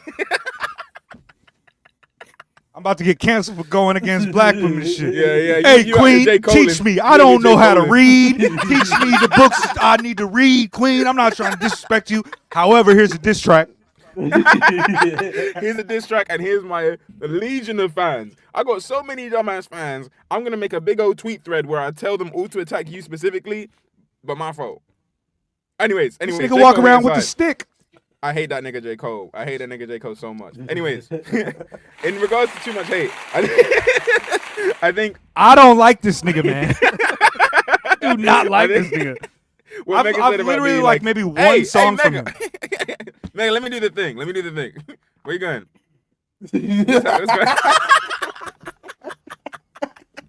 What is this nigga doing, bro? The nigga threw away his chair. Oh, no, it's cool. We can continue talking. Okay, so basically, in regards to hate,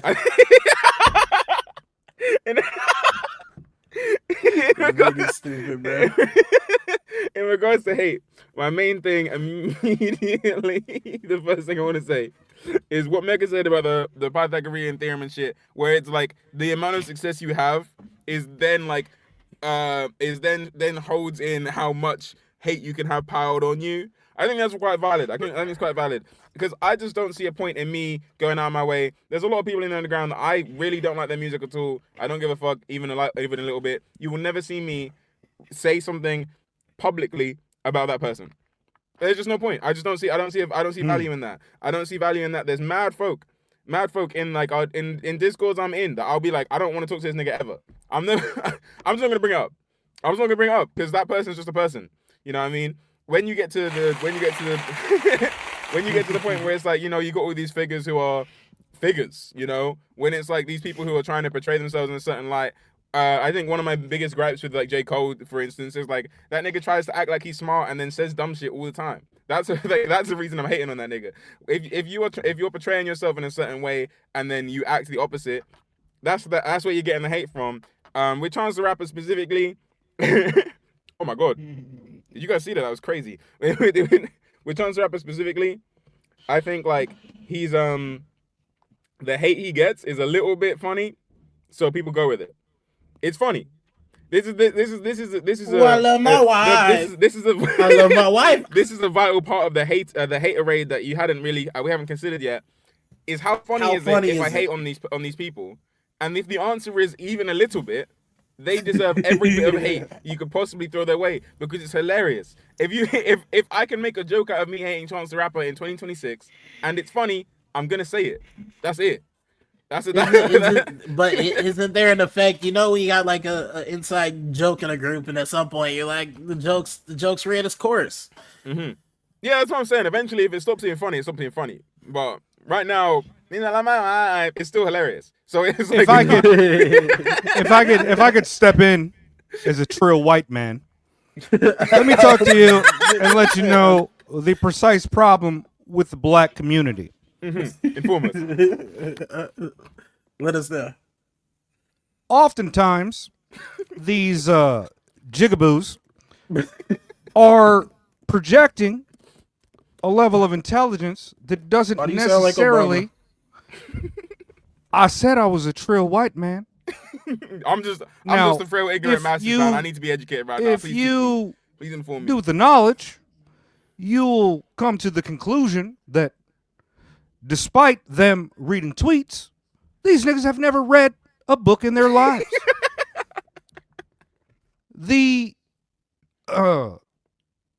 distinctions that you were making about J.Cole are things that have happened He's doing it again. historically within the black community with other true white man. historical He's telling his mom to get out of figures his room again. such as the RZA, such as Ice Cube, such as a plethora of niggas. I just want to make it clear that the problem is systemic. The smart dumb nigga is in fact a burden upon the black community and the greater American white society.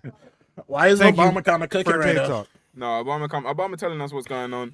Trey's telling his mom to get out of his room. You know, it's a lot going on in What's Up with the Minutes today. No, I figured out how I'm going to get to the salon to get my retwist funded by What's Up with the Minutes. Please become a patron of What's Up with the Minutes. I'm back. We will appreciate it. I'm back. Yo, there was this crazy ass white dude who like just broke into your house and like sat in your seat and then started talking to us about shit. I turned frail and ignorant. I'm like, I don't even know if I can go back now. I think this is who I am. Gotta have the ring. That was J. Cole's mom.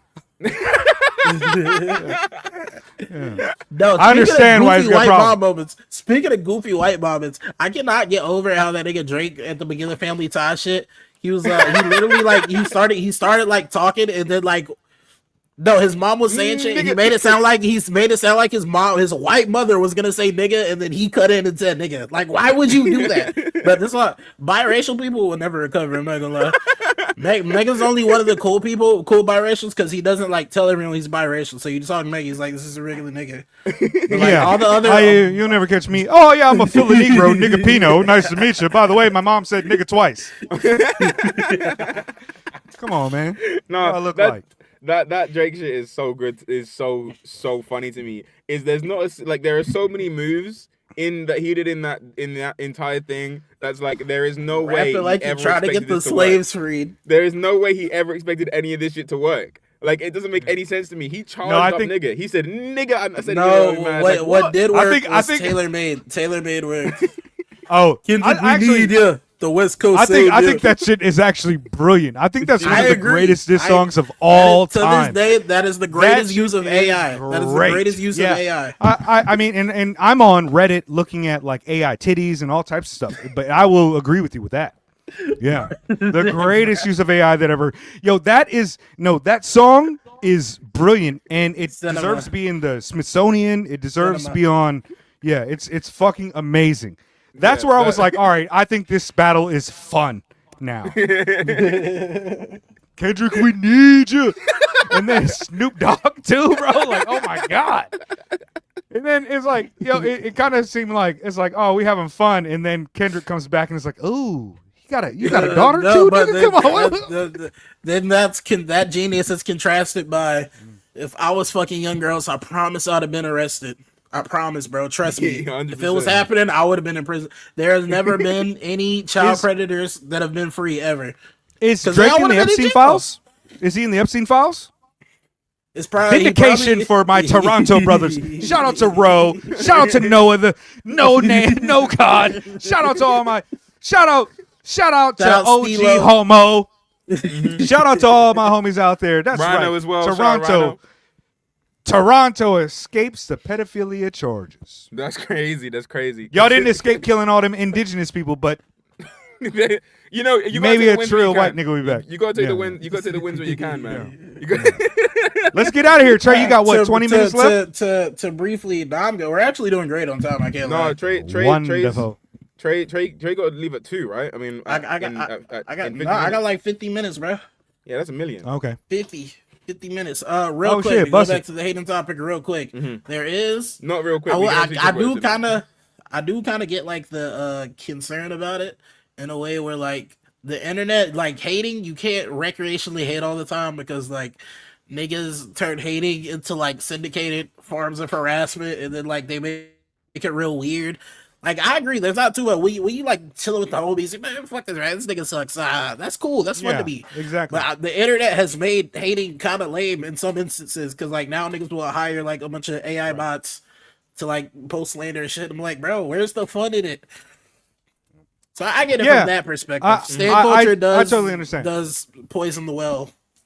Like, I'm a big hater. You know, I like hating. But one thing that I don't do is broadcast it to people that don't understand where I'm coming from with it. Like, I don't just say, like, out into the distance. And that's one of the reasons that, like, when Open Mike Eagle reviewed our video, and I was like, fuck Talib Kweli. I have said fuck Talib Kweli on Secret House, and you know that's the kind of joke that I do, but I would not say that. To me, he's one of those artists that, like, even though I don't like Kweli, I don't really have a lot of shit to say about him. If somebody's hating on him, I'm just like, yo, that's Kweli, whatever. But I did that. But that's a joke. But the thing is about the whole hating is when people just go a little bit too overboard with it. And sometimes they go a little bit too overboard with it unintentionally. Maybe their little piece of hate will get mass attention. And that's kind of rough because then you're known for the hating ass motherfucker. But like when it comes to all things, I feel like there are reasonable ways of critiquing things, and there's a lot of things that you could point at and fuck with somebody with.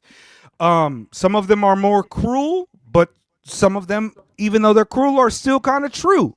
And I just don't care to be right enough to hate on somebody to hurt their feelings anymore.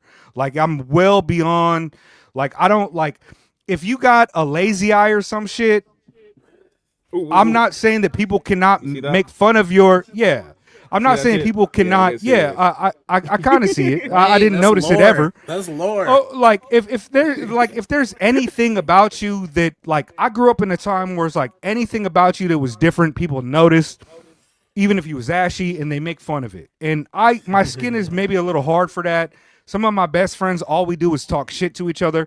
One of my best friends for the last 27 years. Is a black and Korean kid named Dohan from Mobile, Alabama. He real country. He a real nigga like that. He live in Hawaii, and that motherfucker was fat as shit. And we used to call him, you know, like that was part of the thing. But he would call us all types of other shit too. And it was just a thing. Like that's my special relationship with him. But I am never trying to be mean to somebody to get props for it.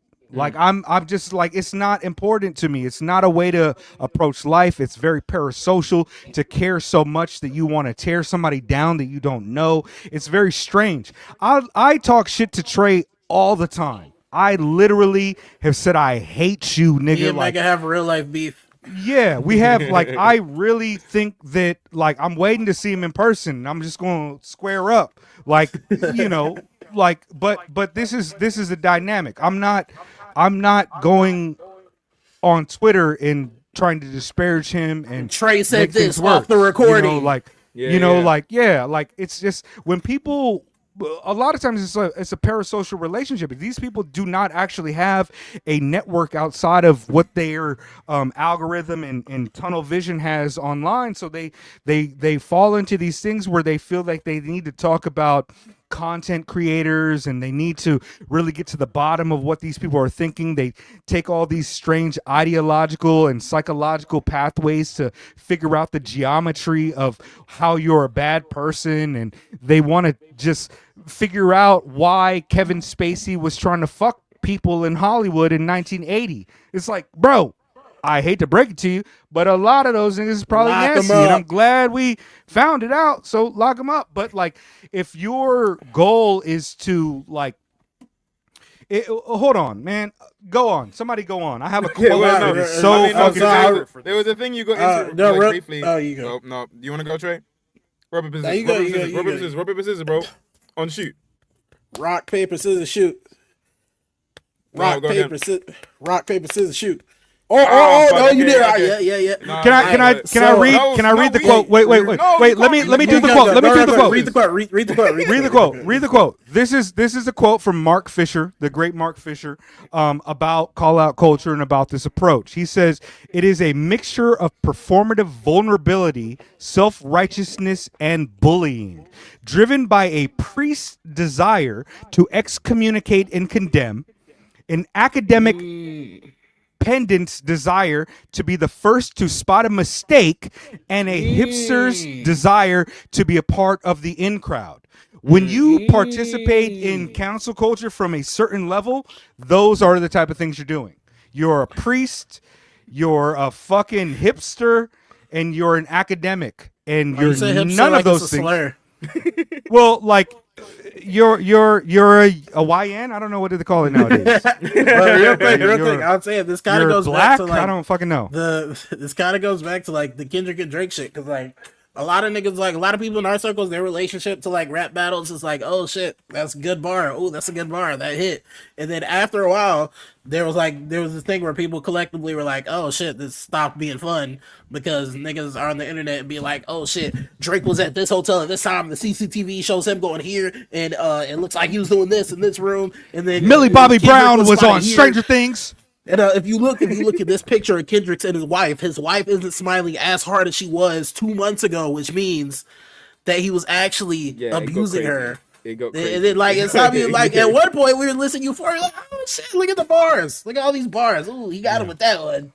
At one point, I thought that it was less serious than Tupac being like, "That's why I fucked your bitch." I thought it was just like, that's a funny way to fucking diss somebody, and it's like. It's like quasi real, but it's also not. It's just kind of like over exaggerated. But then people took it to the utmost extreme, where the reality of the situation and the actual the character of these people who were living these experiences were now in the public eye as a material thing that was actually happening. It's like, oh wow, look, there's a picture of his house, and this is like, all right. Like that doesn't necessarily mean to Kendrick's point. To Kendrick's point. Baca did have a weird case. Why is he around? Why is he around? Question. I mean, you know where I sit on it, but it regardless of how actual, like factual it was or whatever, anything like, and how much I dislike Drake. That Taylor Swift shit was fucking hilarious. That's all I really have to say about it. That received too much hate. That's all I really have to say about it. Received too much hate. That received too much hate. You know why it received too much hate? Because the niggas didn't acknowledge and they mythologized the origins of hip hop and they mythologized Tupac and now they've got it. Now they've got all their wires crossed and they can't listen to a fun song where someone disrespects the dead. Even Snoop Dogg was like, "That shit's tight." I got the point, because like it is like wild disrespectful, but that's what made it great. Like nigga, that is so insanely disrespectful. That's amazing. Yo, if a person below Drake's level of like success did that, it's like a super bad thing. But that's fucking Drake. Yeah. He's allowed to be slightly outside of the confines of what makes black people like fucking solid together. It's like, yeah, nigga, you a bad person, but that shit's kind of tight, and you made a lot of albums and shit. Like we understand. Like I felt it.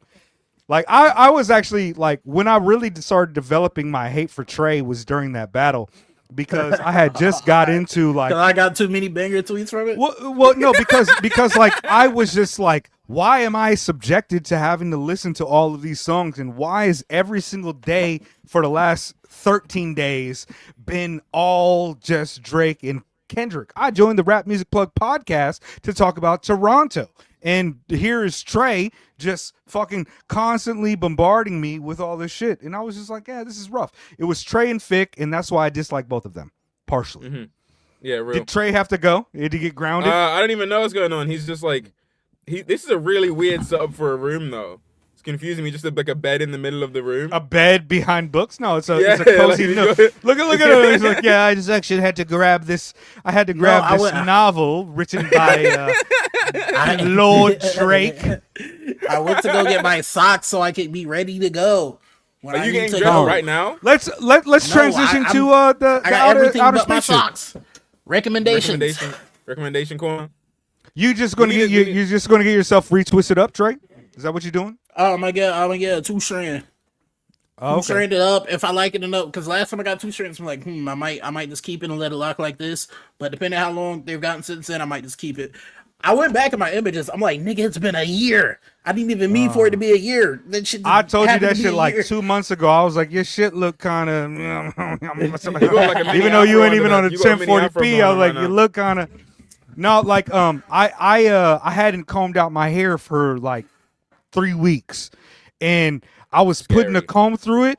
It took me 2 days to get the fucking my hair combed out so I could run a fucking brush through that shit. Nice, I was like, like it was that. naturally locking up. I was about to look like I don't know, a Jay-Z. Jeffrey Jay-Z. Epstein fucking my shit was bad. Epstein's hair No, doesn't lock. like a black teen prisoner who didn't have no access to no motherfucking black soap Nigga, or that's some shit. dark. My shit was just, I was trying to go funny with it, but y'all ruined it for me now. Wow, I said nigga. Jay-Z. Way to kill the vibe. You should have said said Jay-Z. Jay-Z, bro. Jay-Z Shoulda is said an Jay-Z. evil.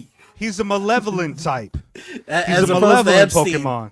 As opposed to Epstein. Yo, Epstein hasn't been charged with anything actually. What a Where the play. charges at? What Take him a to jail. play. Innocent I till mean, proven like, guilty. do the, If see, Epstein this is was why I know guilty, y'all he would not be in doing the prison. knowledge, the fifth element of hip hop. Y'all ain't doing the knowledge and shit. Trey, Y'all what just did you fronting and shit. And I said, if Epstein is guilty, why is he not in prison? What's that shit that Drake said? If I was Facts. with a little girl, I swear I'd be in prison. He's I not in promise. prison. He's I dead. pinky Different promise. situation. He's not in prison. Facts. Yo, Facts. I- need to you get know, my- like- I need to get my shit braided at some point, man. I need to get my shit done because I bought this really cute hat, but then I remembered I had hair, and I came home and I looked at this hat and I was like, "There's no." I don't know how you fit your hair. hair in the. I don't know how. You Look fit how your big hair. this hat is, bro. Look at the excess fabric here. Like, Jesus. I got a lot going on. If I could have a bigger fro, and I'll still be. what you gonna do? Like get like box braids or? I don't even know them like that. I don't know. My mom's always had her hair out. All the black folk I know have always just had their hair out. I don't even know the names. Bro, you would rock the braids, bro. Yeah, but which Get some ones? box braids. I Get don't some wanna get box braids just with some box colors. braids. in Go it, on yeah. Pinterest Okay, or shit. some shit. Yeah. I've some seen box these braids. things called goddess braids, which is like also has like a few like not regular like, but strands are out. But I just can't imagine that being easy to maintain. I just imagine like I'd have like a day of that, and then I'd wake up the next day and my hair would be a mess. Get some dookie rope. Get some dookie rope What? French braids with dookie rope is like big thick braids. Get some 2 big French braids with some colors in. That shit will be so hard. Okay. You'll be hella cute with that. Recommendations. Recommendation. I'll go first. Let me go first. Since I'm Okay, gonna have yeah. to leave soon. I'm gonna have to leave Yeah, soon. no doubt. I don't really got shit to recommend. I will say there's this funny shit. So I found this YouTube video. I forgot what it's called. I think it's like called Explore Together. Explore Together. Some shit like that. Basically the premise is this white guy and like this Middle Eastern guy. It's basically a documentary where they hitchhike across America and they have to like travel like everywhere in America, but they can't. It's purely off the kindness of strangers. So basically, like they're not spending their own money. They're not doing anything. If they get food, it's coming from a stranger. They get shelter, it's coming from a stranger. If they're getting travel, it's coming from a stranger. So I was watching that. I didn't finish it yet, and the reason I didn't finish it is because I was watching it, and I was like, "Oh yeah, this is cool. This is real wholesome." It's like meeting a bunch of regular people, and then they ran into a Navy guy, and I'm like, "I don't really care about a Navy guy, but like it's cool. He's doing a good deed. I'll try not to think about it, not to kill my immersion." And then the next guy, he was like, "Yeah, bro, I used to live in Israel," and I was like, "I don't want to watch this shit, bro." So I do plan to finish it though.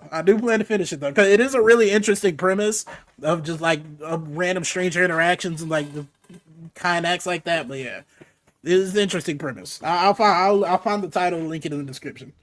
Yeah, I mean, you remember we're writing this shit's out now. We got it. Don't Oh worry yeah, about it. Buy Storm album. I like that. I know Cole didn't like it as I much. didn't even a Cole little didn't bit. like it as much. But Neither did I. I don't like it. It's grew. I wasn't like big on it at first, but it's like it grew on me. To be honest with you, like I didn't care for the last one and like the last injury reserve. Like I wasn't the biggest. I wasn't like the biggest fan of it. Like again, I think that they're great, but like the thing about the last injury reserve shit was just like seeing, you know, their reverence for their past friend was like really emotional for me, and I thought the music video was beautiful and stuff like that, but the music didn't necessarily resonate for me in a way that I wanted to go back to listen to it. And then when I played it this time, I played it the night that Jet went to go see them perform live, and I was just like, yeah, fuck Jet. I couldn't make it to the Billy Woods show and see that, and I also don't care for the album. So maybe I'm hating, but actually I'm probably right. Postpartum, one of the greatest songs ever, bro. Yeah, I think I like music too. I like music too. Goddamn, is a fantastic album in my humble opinion. I love that album. But have y'all heard Eric I don't B. like Rakim? the new one as much. Just to clear the record. Yeah, y'all don't even know. Y'all never even listened to Sex Styles and shit by Cool Keith or some shit. I've heard because I remember the reason I listened to that Rakim because there's one person who came to me. I was joking, Kosey. My girl. I was joking. I've got a question. No, but now I got to tell the story of I was doing the rap thing at uni. And then this one person was like, "Oh, I've got this like 80s rap song I need to make for this thing." So I had to learn. I had to study. I was studying Rakim's like Eric B joints, and I was figuring out how he's rapping like that. And I was like, "Okay, well now I gotta rap." You said I'm hip to dip. The ladies I did, pimp. dude. The women fight for my delight. I'm a hero man. So in the Grand MCs, they call me Miss Kosey. Poppin' and locking. All right, I'm bullshitting. I'm fucking around. No, but that's what it's like. I'm telling you, I was out here hip to the hop blah blah blah. Don't stop, and you know. Trey is changing his clothes. So it must be what he's doing. Yeah, Trey mad naked right now. He's trying to look cute. Yeah. Hold on, I actually have a way to bypass his camera lock, and there we go. Whoa, what the fuck? Look at them titties, boy. Woo! Came on immediately, you know what I mean? He's gonna do the equivalents of panting me digitally, bro. That's right. So crazy. You saw how it came on immediately. Yeah. I mean, StreamYard. Wait, this podcast is sponsored by StreamYard. Hit the like and StreamYard for work. If my employer's like, get on StreamYard, that's creepy as fuck, bro. Did you see I sent you administrative abilities? I didn't check any of that shit. Yeah, I sent you administrative abilities just in case I have to go to jail. Bet. Yeah. Happens. So you'll have access to this. Yeah. But my little joint is I want to talk about One Below, the album Sonogram. One Below from Binary Star fame. 20 years ago, February 8th, the album came out on Fat Beats, and One Below Sonogram album is just tremendous. It is one of my all-time favorite, what I would consider like a classic underground hip-hop album. It meets so many criteria that were meaningful for me at the time.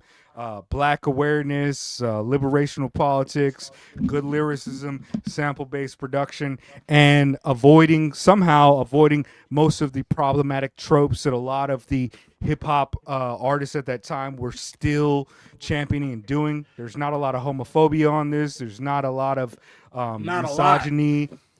Well, I'm qualifying it with saying that because like maybe there is a fucking like, and he was a gay man, or like I don't know, but like I don't remember it that well. I didn't listen to the album for it, but generally it's just a really good, thoughtful hip hop album with some of the best beats and really regular, good, dope rhymes. And there's a few songs on this that I love. I actually wanted to do this for my topic, but she convinced me to kind of go with the other way for my topic, which I think worked out really well. I think this might be one of the most. Yeah, it was seamless. It blended together. Yeah, really, it was like perfect, actually. Yeah, I think we might be the best at doing this. But yeah, I just wanted to say people go listen to Sonogram. Yeah, go listen to Sonogram. It's great. Yeah. One Below, I mean, me and Mega talked about this a bit behind the scenes. And One Below was like one of my entryways into hip hop. Like I'd say, like I was listening to instrumental hip hop for a while before I got into rap. So I'd say like when I was like 13, 14, I found like Asheru, One Below, J Live, Scene Star, stuff like Unspoken that. Heard. Yeah. Like that's kind of the scene that I ended up like finding through and then like expanding out for people that don't know, Asheru and Blue Black are the people that do the theme song for the Boondocks. That's Unspoken Heard. Yeah. I remember that. I remember being like, because I didn't really like the Boondocks until I was like 16. I remember when I first watched it, I was like, very American. Trey modeled himself after Riley, and I modeled myself after Huey. And that's why I'm the big brother and he's the little brother. True. Well, am I the granddad? He said, "Damn, gangsta-licious." He said, "My topic this week is damn gangsta-licious." You little bitch. Shout out. But yeah, that entire scene of hip hop was like my entryway into it, and seeing that One Below's Sonogram is like 20 years old now, like that's really February 8th, really wild 2005. Because I'd say like I got into it when I probably around there's like 13 years old. I'm aging and shit. It's crazy. It's nuts and wild. One day I'm gonna be 23. One day, right now I'm 22, but one day I'm gonna be 23. Yeah, it's fucking ridiculous. That's crazy. Damn, auntie. Fucking ridiculous. Next year, One Below Sonogram is gonna be 21 years old. Think about 21? That. Shut up, Trey. You can drink alcohol in the United States. That's tight.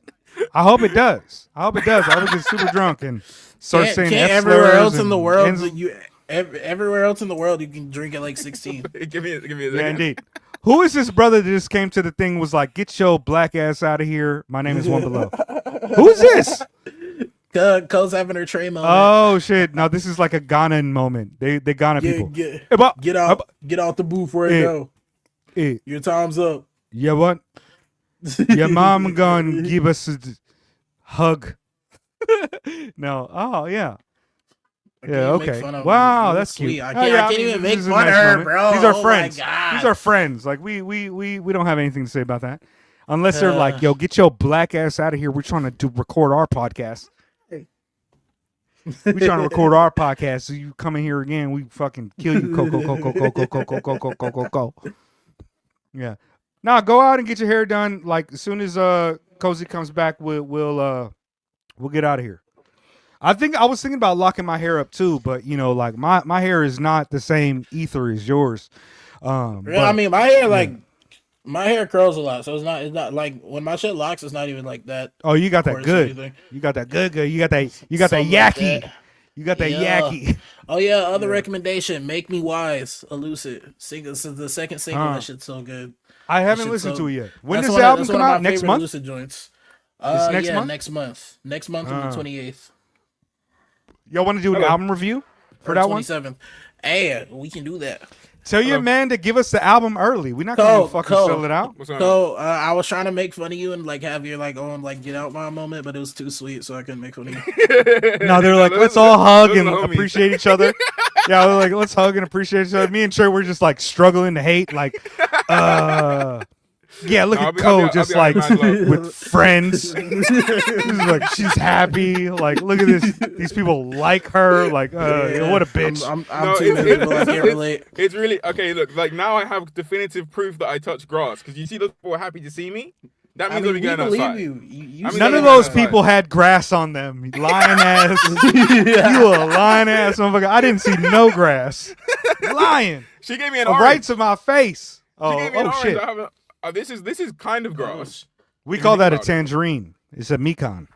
Oh, is it? Okay, tangerine. Oranges for me and probably Trey because he and Georgia are fucking big ones.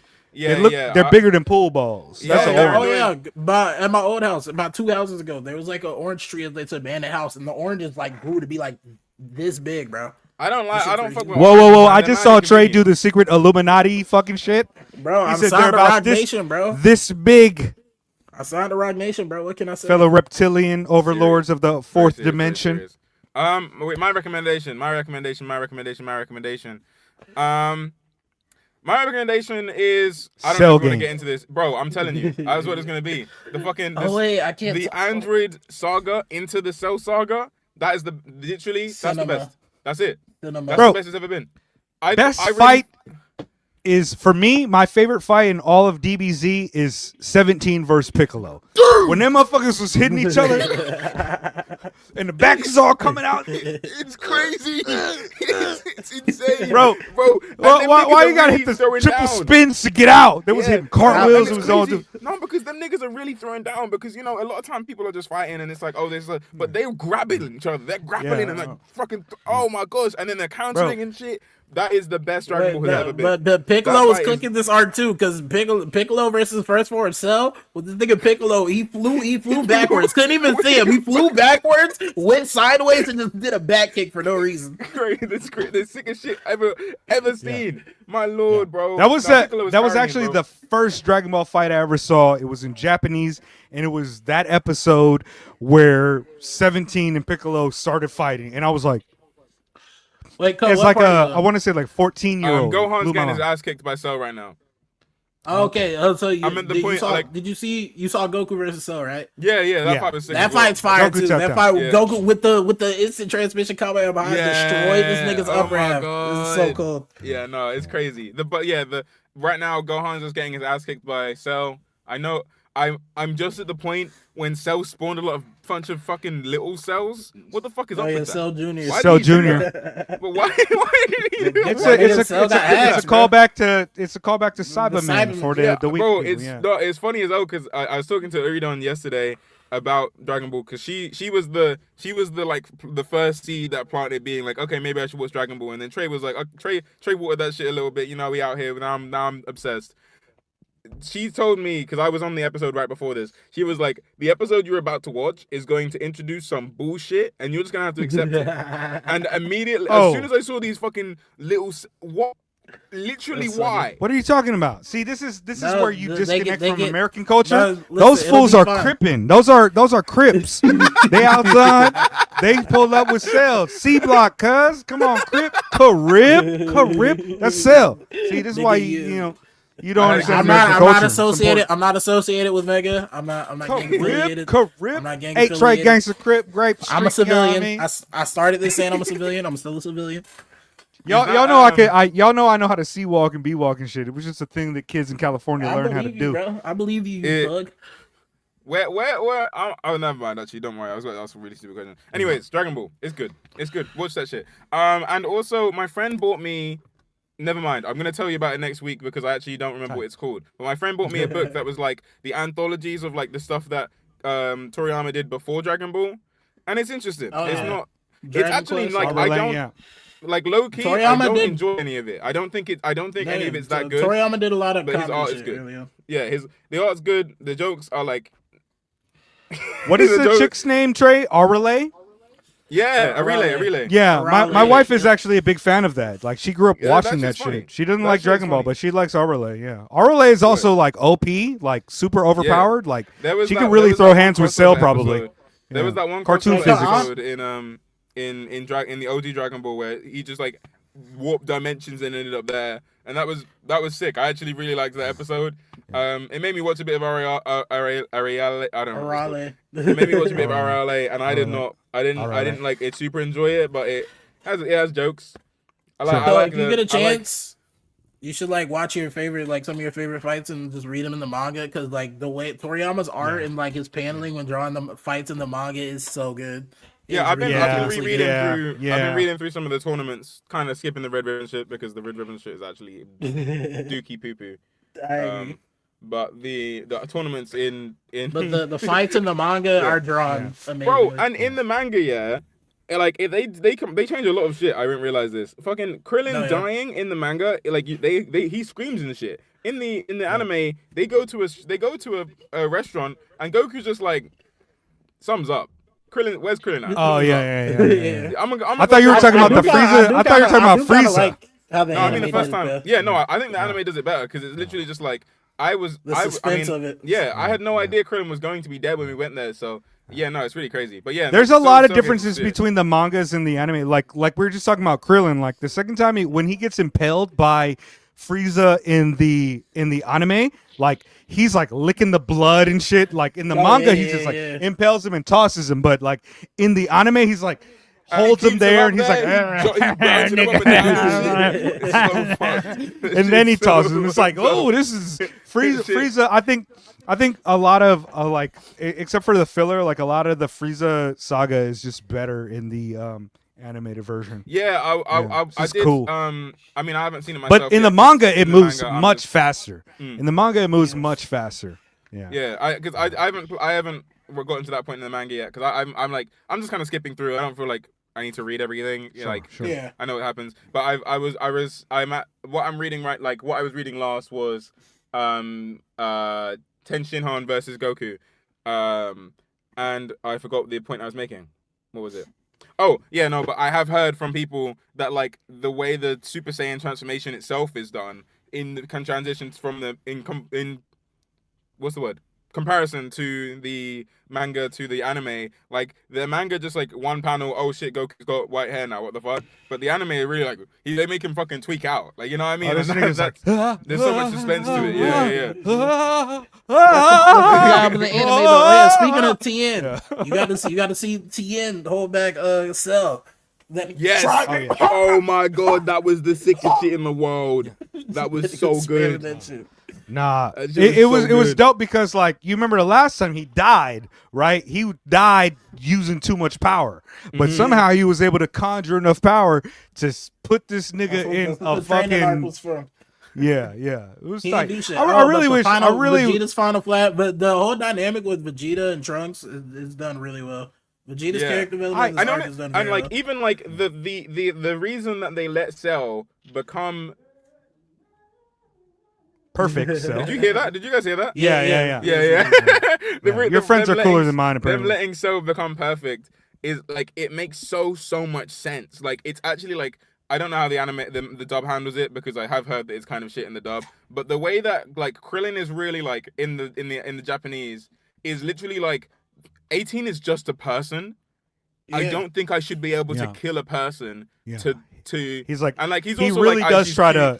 He's like, Mata, like, let me wait to see, like, I cannot just kill a person who hasn't done anything. Yeah. And that's it's like his seriously rationale, Yeah, and like that seriously makes a lot of sense from Krillin's perspective. Like he saw her humanity first by But also if you look very closely at the panels, you could see that he got a little bit of a hard on in his pants. Yeah, he blushing still. Yeah, no, it looks like it's like he's about to go Super Saiyan. She'll kiss me as well, you know. Like that is a little bit. There's so much good stuff in the show. Like when Vegeta reveals he's Super Saiyan for the first time, he just like beats the shit out of Android 19. That's so good. Yeah, and then Android 18 beating the shit out of Vegeta, that's fire too. Yeah, when Vegeta shows up, this nigga is like. He got scripted lines and shit. Like he got like. No, and it's so funny. I wonder, does a robot bleed? It's like nigga. How many times you say that in front of? No, that was so cool. Does a robot feel fear? Yeah, he was actually terrified too. That's the crazy. He actually, but he rehearsed that in the mirror and shit a couple times. So funny. Put on the armor a couple different ways and was like, yeah, nigga, come on. Because Vegeta's like, how did you get to be Super Saiyan? And he's like, I have my ways. And then it's a flashback to him being like, I fucking really want to. I want to be a fucking. I want to be blonde. Super Saiyans are born from anger. This nigga Vegeta was so mad that Goku was better than him that he got Super Saiyan. That nigga was that mad. Nah, he was like crying and shit. It was fucking hilarious. So great. Like, it's so great. Oh, yeah, speaking of Super Saiyan, Gohan's hairstyle with his Super Saiyan 1 hairstyle is a Tien is so cold, bro. Yeah. No. Oh yeah.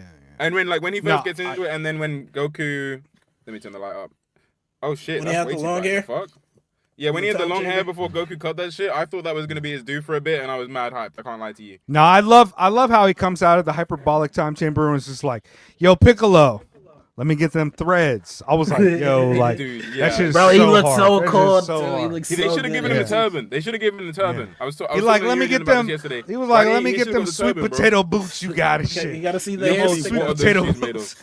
What are those shoes made of? What the fuck are those, man? Sweet potatoes, bro. That's real shit. Real hip hop. Real hip hop. Yeah, you got to do the knowledge. You got to go back and read Cool Herc putting on them sweet potato boots. Grandmaster Flash with the fucking cape and turban on and shit. The weighted clothing, man. They say hip hop. It started out in the park. No, niggas was fucking DJing with weighted wristbands and shit. You know, to get their scratches all the time. And then when they took them off, they could do it super fast. When they took them off. Yeah. Now, Vegeta was the first white person to join into hip hop, and it took him a long time to really assimilate the shit. It was a long time. He had to get his ass beat by fucking Blondie, you know. What with a love and a heart of glass? And she beat his ass, and then he was like, all right, I'm going to hang out with Basquiat. Bro. Oh, I love this scene because it's like his arms like... That nigga's arm is bending. No, I think in the manga she breaks both of his arms, but in the anime she only breaks one of his arms. But she fucked his ass up, dude. Yeah, his masculinity was done. He just came back and like no, in the Japanese as well, they're fully like you were beaten by a fucking girl. He's never gonna be the same. Piccolo. No, because Trunks was teasing him. I don't know what the dub was like, but in the Japanese, fucking Piccolo was like, man, Vegeta's never gonna be the same after losing to a girl. Yeah, and even Trunks is like, my dad is kind of a misogynist. I don't know what he's gonna do after this. That's why I love Vegeta and Trunks' dynamic the whole time, because like Vegeta's trying to like look cool and impress his son, and then Trunks is like, bro, Dad, you are doing entirely too much. Please dial it in. Like Trunks is like, in the future, I read Judith Butler, and I found out that this patriarchy is fucking bullshit. No, like Ko, what you should do, Ko, you should watch fucking. KMJ Productions. The KMJ Productions. It's the black dude that just like discusses the episodes. It's funny. Mm-hmm. It's a nice recap. It's fun. Okay, you got to watch the Trunks movie after this. Trunks movie is great. Oh, you have? Oh, you watched it? Did you watch it before? I watched it.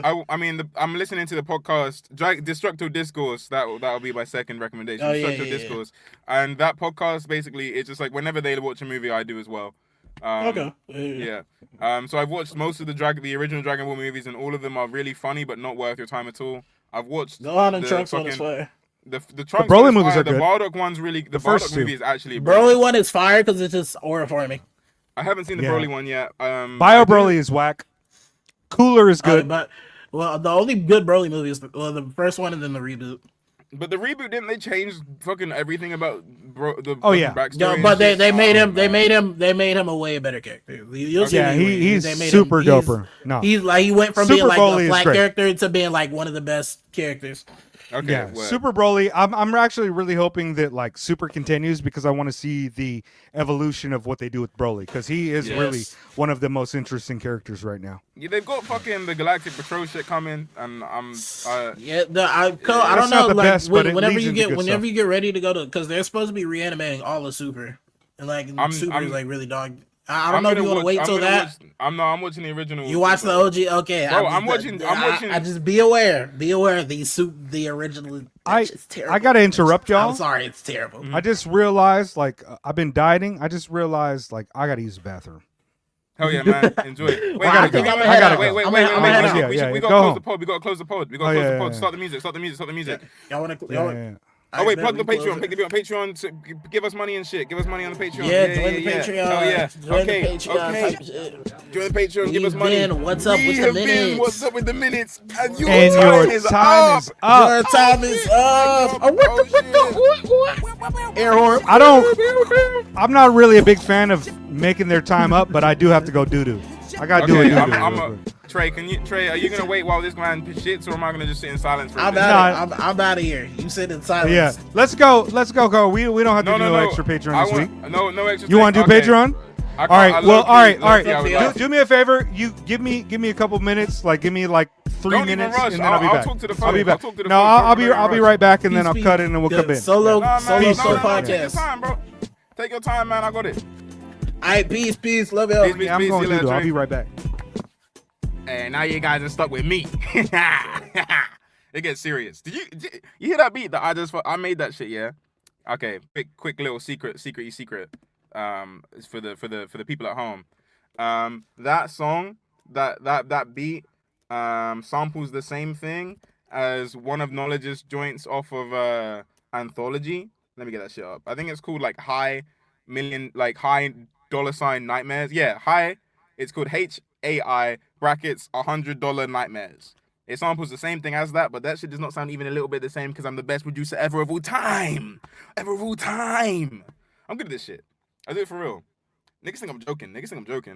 You know what I mean? I sit down at my desk and I'm like, I'm gonna make a beat, and then I make a beat and it's good. Serious.